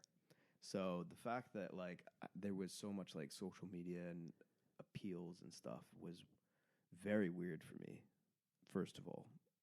And then just, like you come back and you're like, I tried and failed and I'm still here and now what do I do, you know? And what's that like? Yeah, people kind of look at you a bit differently after that, I think, but only for a while, I guess. But what's it like for you? Like, for example, a month or two later when you're, you know, thinking, it's such a weird, I mean... Yeah, what was it like? Because I know that this thing with like, but unfortunately, every time I think about like, how do people look at me or like at you, or if you share this, it doesn't really matter because ultimately, like, the person who lives in your head is right. You. Yeah, you know. But I was just the thing is, it's really just for a bit of context. I think the first time when I kind of thought about any like life-ending scenarios, I was, I think, 13 or 14. Yeah. You know, and then, but it got to the extent where I think a few months ago, at the beginning of this year, I was like sitting on the window of my flat because I was on the third floor, and the same. A part of me was like, you know what, nobody would give a shit. Right. But then also the logical part of my brain was like, bro, it's only third floor, and there are lots of like bushes, and I thought if I fall and then again break my legs or like break my back, I'm only going to live a more miserable life. And it's not to say people would, but you know, it would be worse than it is now. Like I've met a guy who tried to do that. He tried to jump off a building, tried to commit suicide, and now he's just in a wheelchair for life. You know? Yeah. So that's all I could think of. You know, I was just like, "Fuck, what am I supposed to do with this?" And then I remember, and this is luckily the last time when. No, luckily, because again, I still like sometimes a couple of days ago, I was like, I'm a piece of shit. Fuck this. But the last time when I actually had a real struggle with it was actually before I started recording the podcast. Oh yeah, because that's the whole reason why I started it. Because I was having this because I was doing the therapy in a hospital for my like borderline disorder. Yeah. And I was still like, look, this is like really, I don't know how it is. Like it was kind of working, but you know, it's just because it doesn't fix you. You know, it just teaches you how to live better, but it doesn't just stop the misery. Yeah. And I was like, but then I thought, look, I can't. I can't. I remember I went to work, and I was in Irene's kitchen, and because I was living with her and her like housemates, at the time, and I was just looking at the knives, and I generally I wanted there. I thought, I'm just gonna cut my throat or cut my wrist, but the reason why I stopped is because I thought they don't deserve to clean the mess. Because it's like so, and then I started walking to work, and then I went because I was in Walthamstow, and I thought, I might just fall in front of the tube, because nobody's gonna, nobody even might think that that's what I've done it. But then I've noticed that the tube now it breaks so heavily. And also I think because it's the last stop that I was just I was just scared that it wouldn't be quick. Right. Because I was like, I don't want to fall and then have this fucking train slowly breaking. So I was like, fuck, okay, that's not going to work. And then I ended up getting in work. And as I was in work, I started, one of my managers was like, are you okay? And I just started, I was like, I just don't want to leave, man. And I started crying. And anyway, so yeah, and then a few days later, I chatted with one of my mates, and he basically said this thing about, well, okay, well, what would you rather do? Just not exist and that's it, or would you rather be around and then maybe try to, prevent other people from feeling, or maybe bringing more awareness? So I was like, oh, you know what, that's actually a good idea, and that's how the Borderline Podcast Disorder was created. So this is for the listeners as well as for you. I had no idea about this story. Right. So that when I found out today, I was like, this is mad, and thank you for sharing, because I think that's, of course, also a way for people to understand a bit more about why this podcast is here. But also, thanks for sharing, man. That's wild. That is. Yeah. This is the real shit, man. I mean, yeah, and I think people don't realize, when you struggle with depression and you get to the suicidal point of depression, because I think you can have depression and not get to suicidal, but it does usually kind of go hand in hand. But there's so many things like that where you're thinking, yeah, okay, the window's not high enough, right? And the train's not going fast enough, right? And so you're like, if I'm going to do it, I want to do it right. I want to make sure that I get the job done. Yeah. I don't want to just get injured. I don't want to break my leg and then have to explain to people, oh, I tried to commit suicide and that's why I broke my leg, So yeah, so I had that when I was missing. I was like, those lorries have to be going at you start doing weird physics in your head because yeah. At what momentum does the lorry have to be going to actually kill me? When do I jump? And how high does this bridge have to be before I jump off it and actually? I was thinking, even the impact with the water, because in the UK they are actually quite deep. That's a bit of trivia in case you're doing a pub quiz. So apparently, the which is wild. I can't remember where I read it, but I think I read it in the UK that that's the most unsuccessful way of suicide because of the way the bridges and the way I guess the rivers are structured in England. They actually. If you would fall, unless again, you'd probably be fine. Oh no, fine. Right. You'll get some bruises. Yeah. Might break something. Yeah. But it's not like one of those when you watch it in movies with American massive I don't know 30 meters odd bridges and 40 meters odd and stuff. And then the water has loads of rocks and stuff. No, it's nothing like it. Yeah. If you're thinking about suicide, you're not thinking about just getting injured. Yeah. You're thinking about dying, ending all of it. So, but I think the weird thing is as well is that whatever those issues were that led you to that point of wanting to commit suicide, that was the thing. Was I came back from my suicide attempt and those issues still existed, right? Yeah. It was the things I was trying to avoid were still there. Yeah, and I was the breakdown of my marriage and just issues with family members and stuff like that. So these things that I had kind of wanted to just not live to see, I was like, oh, now I got to live to see them, You know, as well as I think, and especially because this is actually the first time I'm telling like a wider audience, because like I really knew about some bits, like obviously like some close friends knew about some bits, but I can imagine for you as well like the explanation. Yeah. You know, because you're like, oh, you've been missing for 3 days. Well, funny story. Yeah. You know, because like you said, now that's another problem on top of your original set of problems. Yep. That's wild, man. But Yeah, 100%. Because it's just like everybody knows that you were missing. Yeah. Right? Like at that point, right? It's not something that happened alone in my house. It was like, yeah, it was a pretty public thing. So that's also like, yeah. And then how do you basically just hope that time puts that behind you and that's like enough time passes that maybe you meet people that weren't around, you know. It's like I've got like a lot of people in my life now who wouldn't know that story because I've never said it to them and they weren't there in 2021. So you know, it's a different thing, but that's man. I don't know. What's it like now? I guess. I mean, I know you're doing like loads of exciting, you know, bits with your career. You know, with your. But then, like, do you have, I guess, like any, what's the word? Oh God, do you have any like? What's your coping, I guess, mechanisms? Or if for anything that's happening like now or. Just heroin. For a second, all the class A's, you know, class A drugs. No, I thankfully I don't dabble in any drugs actually, thankfully. And I'm not judging people who do, but I'm just saying I just never got into it.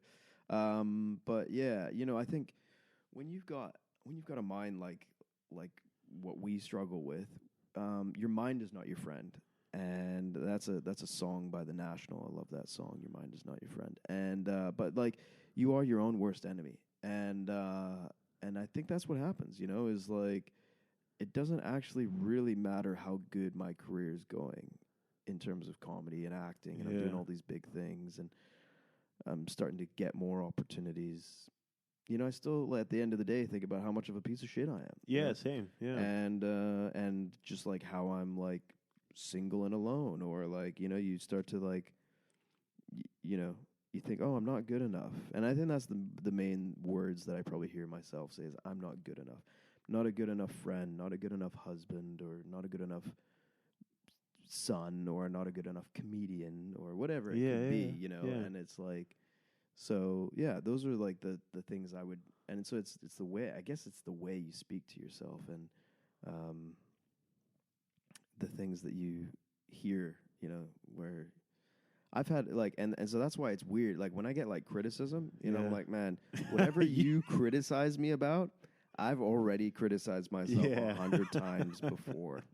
You know, you could say anything, and I'm like, yeah, I've heard that before from me. You know, so I heard worse. Yeah, exactly. So I'm like, that's, you know, it's such a weird thing when you get that, because you're just like, oh, that's not even the worst thing I've heard myself say, you know. So the issue with depression is that you have good and bad days. You have good periods where I can be like, you know what, there's been times in my life where I've not felt even probably depressed for like several months or something, you know, or, you know, you can go through, and the thing that always pisses me off here, a little side tangent, is when people go, oh, maybe it's a seasonal thing. Maybe you've got seasonal affective disorder, the SAD. And I'm like, yeah, people do have that. I don't think that's my case, because I went missing in the middle of a heat wave. The weather was very nice in England at that time of year. And I've also felt very depressed when it's cold in the middle of winter, you know. So I actually don't think it matters what time of the year it is for me. I just struggle with depression. You know, it's like it's got nothing to do with the temperature or weather outside. So, so I kind of, and also especially when I never actually spoke about my depression until 2021. I never like told anyone I had it and was struggling with this. And I think there's a lot of stigma if you're a young especially a young man, you know. You're like, I'm a young man. I'm confident. I've got career aspiration, whatever it is. You have so many reasons why you shouldn't be struggling with this right now, and why you feel depressed about being depressed. You know, it's like, Yeah. like I'm not allowed to feel depressed. There's no, and you feel even worse about yourself because of the fact that you do have it. So yeah, so I never really spoke about depression until 2021, and that's why now I'm like, yeah, let's talk about comedians who have depression. There's too many comedians who commit suicide or die. You know, look at, like I mentioned earlier, Robin Williams. You know, like stuff like that. Like there's so many comedians that are just probably already on the verge, on the edge of it, and just don't talk about it. You know? I think it's such an, you know, it's just so big.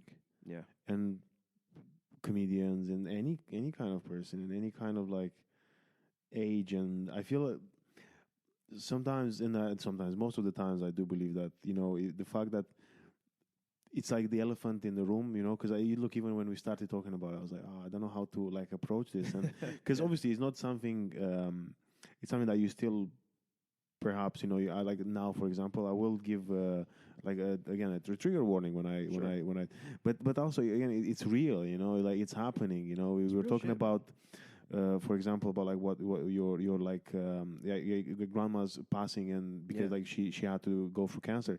Suicide is just as real as cancer, you know. It's, and if and I think if anything is, I remember when for example, like when my mom was in before my mom died, instead of like, because my mom was like under like intensive care for 14 days or 15 days, and I remember someone, again, because I can't remember who, but one of my family members was like, you know, maybe it's a blessing that, you know, she was in intensive care for this like 2 weeks, because then we've mentally prepared ourselves for the, you know, for her to like pass away, because we were like, every single day makes it more and more likely.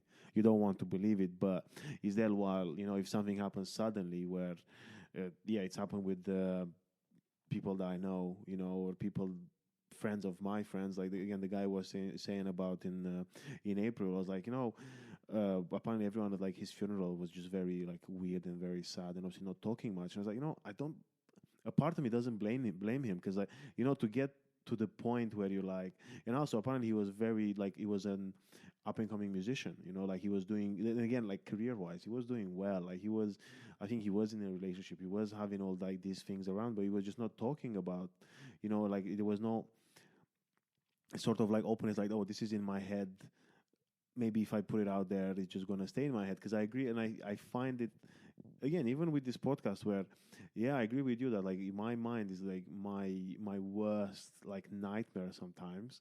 But that's why I guess sometimes, because I used to criticize myself on not doing a lot, but then I realized I'm not doing a lot physically, because the amount of times I'm just like, my mind is okay. Like I can sit on the couch for hours and then be like, oh, I'm exhausted. But that's because in my head I go from, thinking about something that's happened in the past, or what's going to happen, like worrying about the future, thinking about like how something might not go right, thinking about how something didn't go right before, and hating myself over.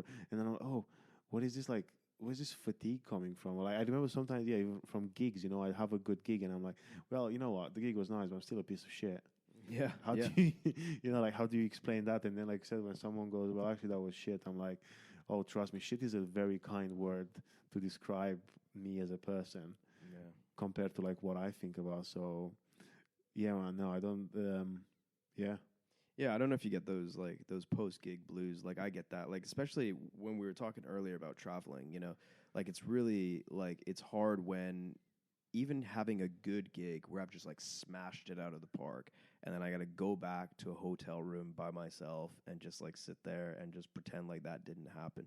Like I get why people go into like cocaine or whatever, because they want to like keep that high going, you know. Whereas like, it's like it's a very weird thing to just go from like this great gig, everyone's like, man, that was really funny, and then you're like, now you're just sat in a hotel room by yourself going, all right, hate my life, you know. So those are the weird things, and again, I think these are just stuff that like no one talks about, you know. And a lot of times when people talk about depression, it's almost like they want to hear like the success stories of like, oh yeah, I used to be depressed and now I'm fine, right? And now I'm better. Yeah. And I always used to like be like that when I was like in the midst of it, in the thick of it. I would like hear those stories. I'd be like, you know what, that's great for you, but that's not my story, right? Yeah. And so I'm like, so I much rather hearing the stories of like people that are still like, yeah, like I still struggle with depression, you know, rather than being like I used to, but then I got fixed and now I'm all better now. Yeah. You know, it's almost like no, talk about it like as it's like I don't have all the answers to like help other people fix their depression. I just hope that they live, you know, like I don't know.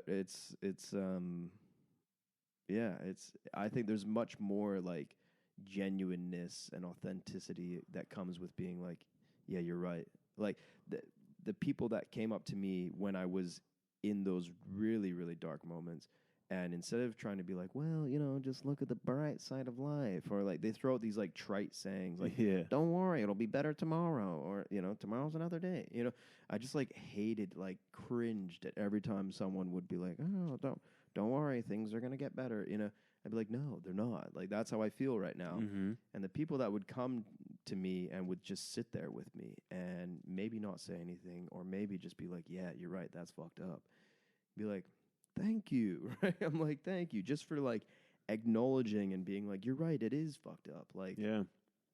I'm glad that you're not trying to fix it. You're not trying to, you know, gloss over it with some sort of like, oh, they're in a better place. You know, it's like, no, you're right. Like we don't grieve well as like a Western society. I think there's other cultures that grieve very well, and a lot of Western societies are just kind of like, don't think about it. Just let me throw out a trite saying that's like, you know, they're in a better place. Yeah. Don't cry. Don't feel any emotion.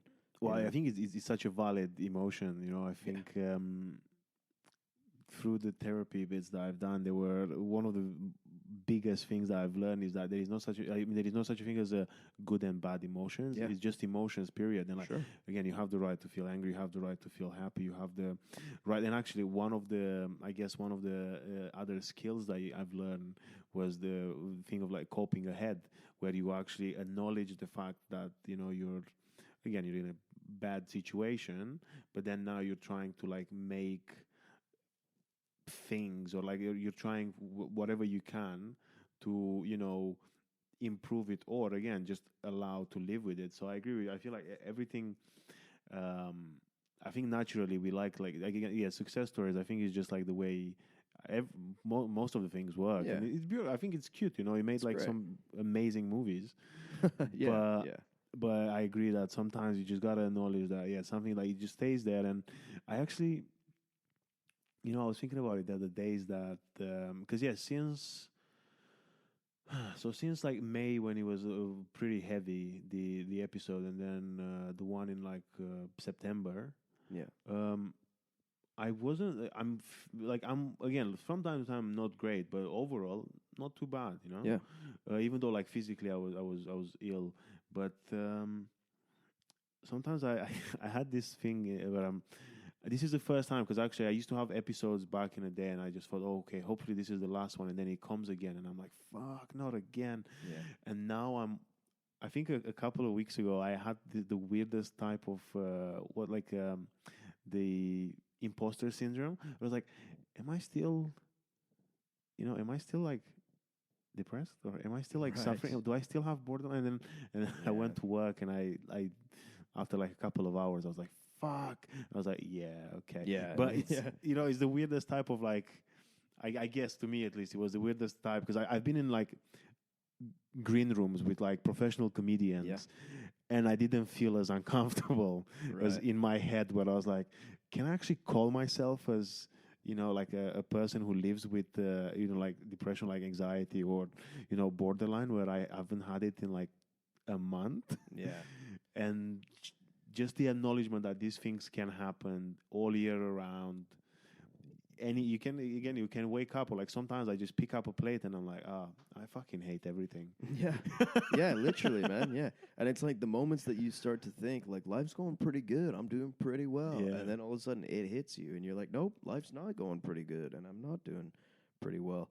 And I think that's the thing is like, so if you like ask me like how you doing like today, I can be like, yeah, today's fine. Yeah. I don't know if I want to like be depressed tomorrow, you know, like I don't know. But like I can tell you like as of on this day that we're recording, I'm like, okay, I'm doing okay today. Today's a good day. But when you live with depression, like that is all I can give you. I can't you know, I can say maybe how the past few months have been or the past whatever.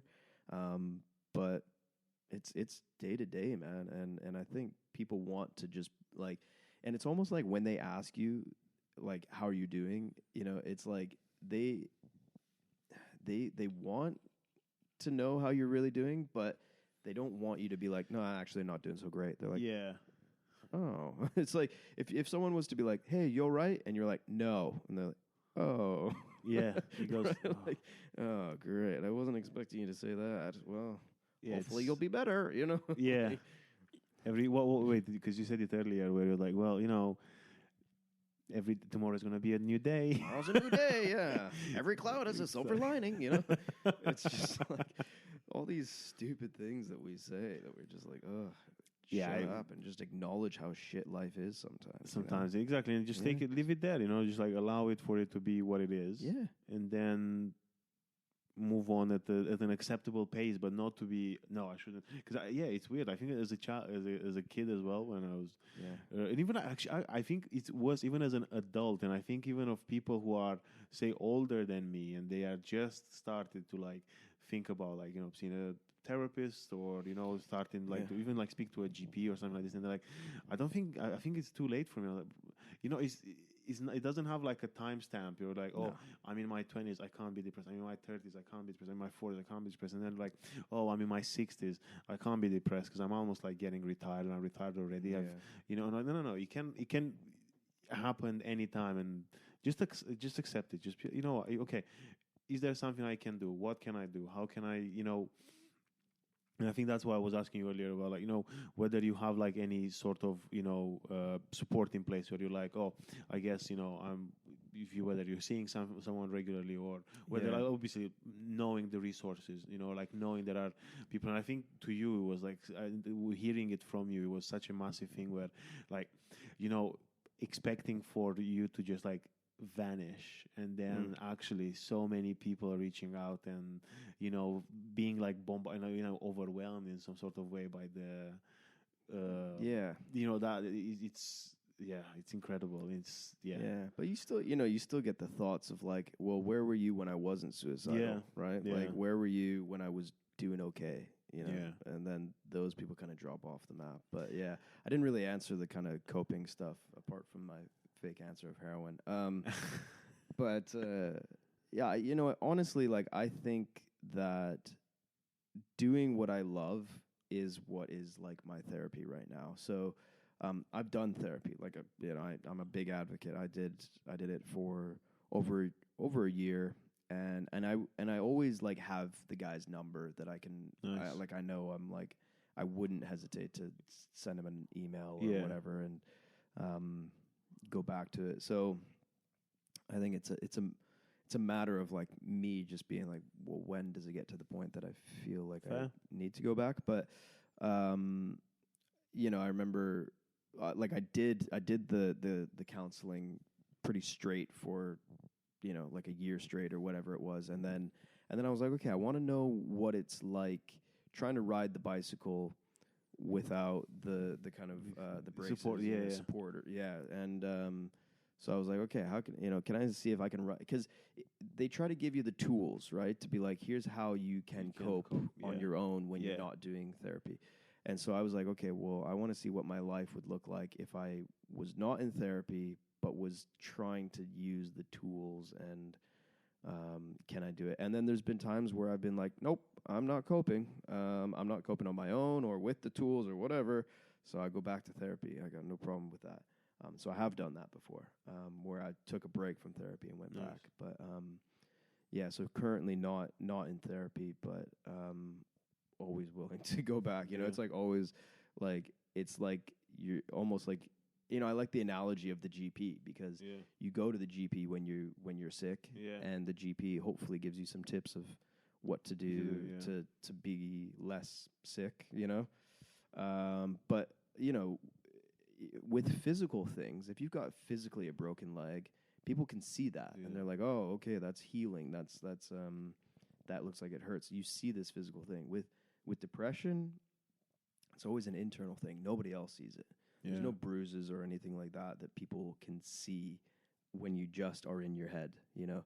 And so when I'm saying what we're saying about, you know, your mind is not your friend and stuff like that, it's like nobody else sees that. Depression is an internal thing until you make it external, until you tell someone about it. Then it becomes external. It's like, oh, I was the only one up until 2020. I was probably the only one, apart from my partner, who it was just me and her. Those were the only two people in my life who knew that I had depression.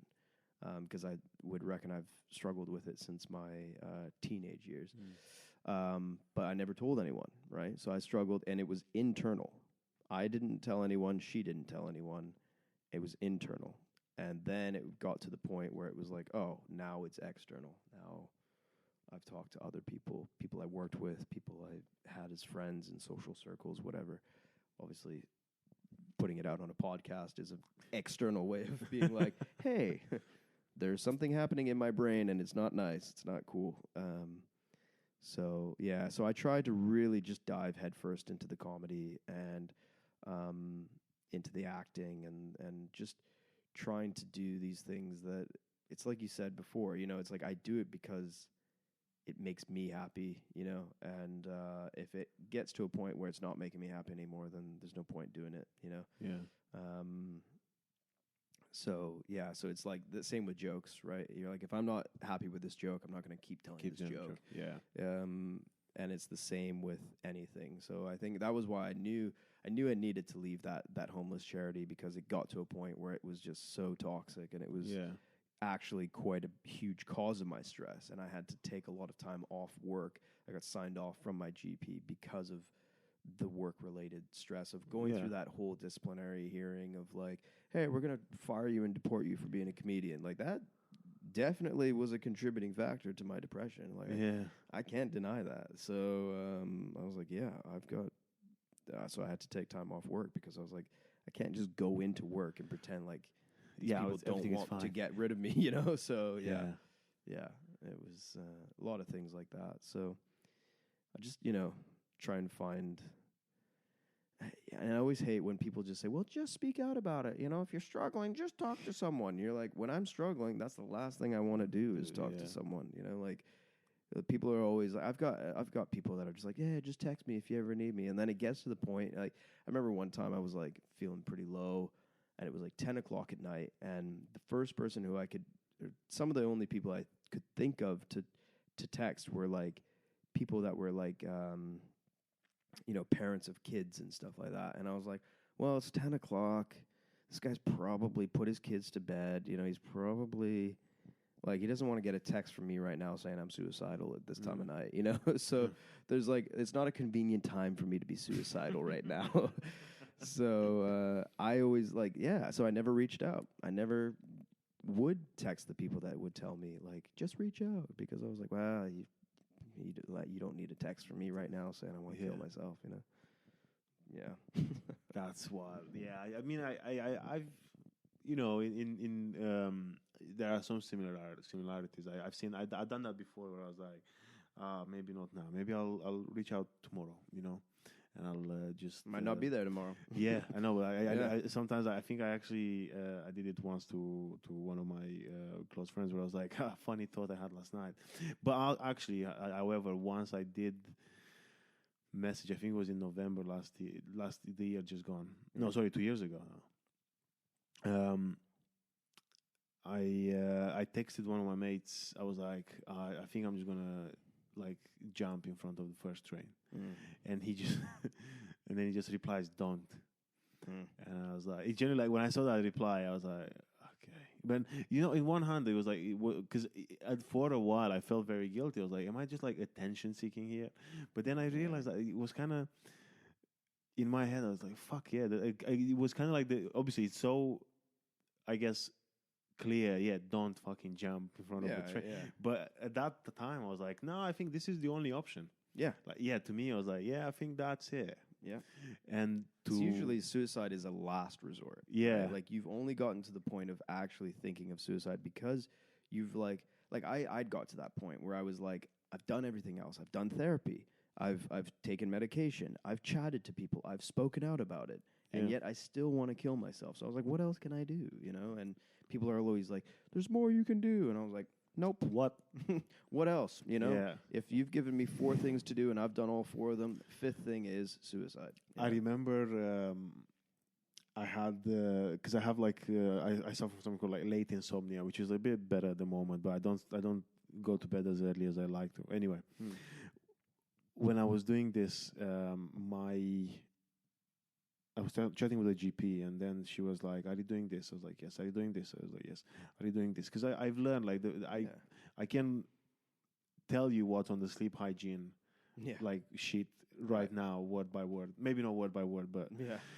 And then she was like, "Oh, it looks like you're doing everything." She was like, "Oh, that's brilliant. It looks like you're doing everything you have to." And I was like, "Well, it's not brilliant because I'm doing everything I can, and yet I'm still not sleeping well." Right. And she was like, "Yeah, I know, that's a bummer." And I was like, "Are you roasting me right now?" Yeah. Even though, again, incredible doctor. I'm very grateful for her because with her referral, I got diagnosed with borderline stuff. But I just remember at the time when she, because in my head was also like, well, I've done that. Yeah.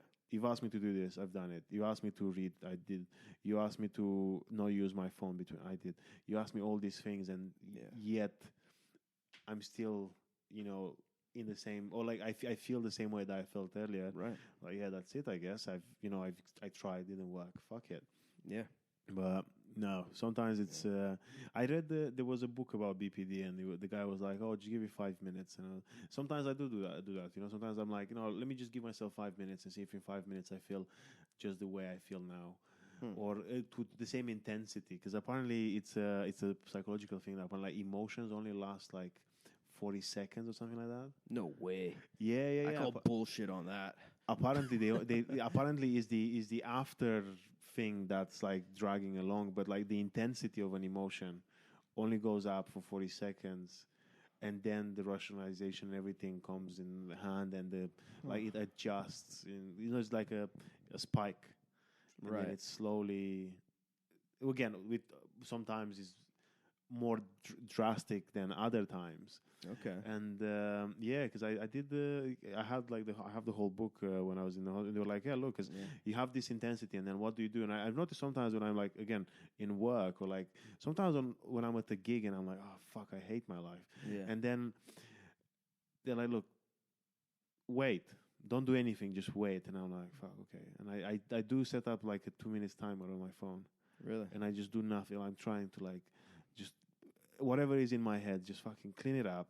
And then after 2 minutes, it comes back again. Yeah. I'm like, it's not like, I could have been, because I can't remember where I was at an open mic. I was at the gig actually, which was, but yeah, I remember I was entering the gig and I wasn't on the sheet, and this guy goes like, "Yeah, you're not performing tonight." I was like, "No, I am performing tonight. That's why I traveled all the way here." And a part of me was like, just fuck, like I was thinking, I'm just gonna from my phone, I'm probably gonna go and just like, I didn't want to like hit someone, but I was like, I saw the speaker, I'm just gonna like punch the speaker, so that I'm like, if you fuck my night, fuck everyone else's night, and then I'm just gonna. And then as I was looking for the email, I could feel like I could see my hand like shaking, and I thought, oh, okay, let me just stop, and I just stopped scrolling, and I just stopped like doing anything, which is weird sometimes because people are you okay? And I'm like, yeah, just give me a minute. And then I was like, okay, fine. And I got the email. I was like, there you go. Right. Yeah, man.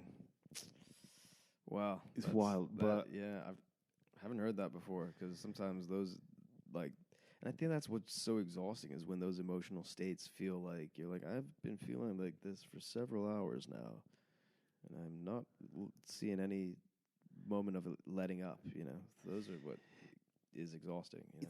It's strange because I've been like one of the things that I try to do is I do it's something called like describe your emotion. Okay. So rather than being like, oh, I'm not feeling good, is it sad? Is it angry? Is it so? Then focus only on one, because that. And again, to me, like historically, in the last few months since I started doing it, it helps me because it feels less overwhelming. Because I'm like rather than feeling like, oh, I'm feeling bad, like no, I'm feeling okay. Am I sad or am I angry or am I emotional or am I like sometimes I do feel melancholic, because I miss my parents, and I'm like, okay, cool.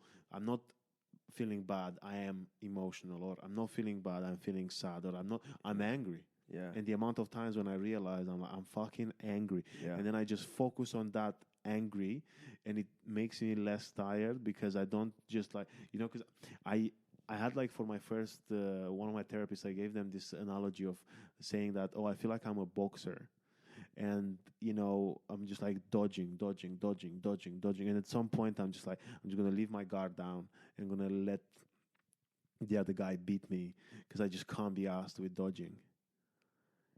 Yeah, that was my analogy about it. Where I was like, that's how yeah. I feel tired. I'm just constantly fucking tired of this. Right. It's just a constant days, weeks, months and I was just like, sometimes I just want to like let my guard down.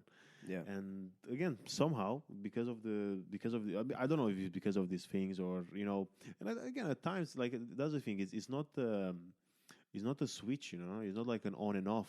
Yeah. It's like I feel like it's more like a dimmer. Yeah. Where you can like go really high, and also like unfortunately you can't control it. You just gotta be acknowledge it. And look, I think one of the things that really helped me was that I feel much more comfortable now to ask for, because people go like, if you need 5 minutes, just ask for 5 minutes. I never used to do that. Well, now I'm like, actually, I need, because I also found out only a month ago that I have sensory overload. Oh. So sometimes, like when the environment is like a bit too hectic and it's like too many things happening at once, it can like trigger me. Yeah. And I sometimes go, look, I need 5 minutes, and I just lock myself in a changing room at work, for example. Yeah. And I just sit there, and this idea of, oh no, I gotta just let it, just either power through or anything. I'm like, no, I just gotta, I guess, like, you're saying in a weirder way, I'm gonna say now, but like I said, enjoy, accept the moment. Sure. Accept the sadness, accept the depression. Just be like, okay, cool, I'm no well, okay. Sitting down helps, and then I go back out, and sometimes even just acknowledge that it's not worked, because I go out and I'm like, no, I'm going back in. Yeah. This kind of stuff. It's really wild, man. But you know what? Thank you so much for doing this, and thank you for sharing everything that you have. Hope to see you again in our studio. Is there anything you want to chat about? Anything you want to wrap it up basically with, or anything you want to add up to the folks listening? Well, you can check me out on at Tyson Comedy on Instagram. That's probably the best way to support to make sure that I can get work as a comedian, because apparently that's all that matters. Doesn't matter how funny I am and how many jokes I tell. I just need more Instagram followers. So I make funny videos. I post some funny videos. I hope people would like that. So that would be my main plug would be at Tyson Comedy, and then just check out what I'm doing and come support. Yeah, and for anyone living in London, try out the comedy nights that Tyson's running, organizing, or even just participating in. Do you post often, like your schedule or something? I do, yeah. I try to let people know where I'm going to be, and try to say, hey, here's where you could catch me if you want to come. I mean, we literally just said that people don't follow on don't social follow. media. Well, at least you still try. But I still let people know. So there's no excuse. I get so many people that are just like, hey, tell me where you're performing. And then I do, and then they don't show up. Oh, my favorite is sometimes I go to... I meet basically people socially, either through like my partner or either through work or whatever. Yeah. And they're like, "Oh, where are you performing?" And I'm like, "Oh, actually, because actually I've just got an email. I'm booked in Angel for the Monday Raw, but still for the first time I'm doing Angel in February." Yeah. And yeah, and then people are like, "Oh, what when you doing a gig?" And I'm like, "Oh, actually, as a matter of fact, I'm doing one on this day." And I was like, "Oh, it doesn't work." Any other time, I'm like, "Don't fight this. Don't ask me anymore." Yeah. You know, because it's so heartbreaking when someone's like, Yeah. "I'd love to come and watch," and oh, actually, I'm doing this, and then I'm doing this on a Thursday, and I'm doing this on. Oh, it doesn't work for me. Man, I was doing like like anywhere from 10 to 15 gigs a month, and people still were just like, yeah. Yeah. Or they would just be like, yeah, maybe I'll try and make it out to that one, and then they don't. They don't. Yeah. But Yeah. okay, well, lovely to have you here. Thank you, man. Thank you for being the first person sitting on the new studio setup. Yeah, Thank you definitely. for, Man. Can I put my trousers back on now? Is that let's take a picture first, and then and then you're fine. good? Yeah, I didn't know why you asked me to take those off, but I was just here for it, And Yeah, well, thank you. I did enjoy the works. yeah, it's great. Yeah, thank you. Cheers, man. That's it. Thank you for listening, and hope you're coming back next week. Look after yourselves and stay skillful. Bye for now.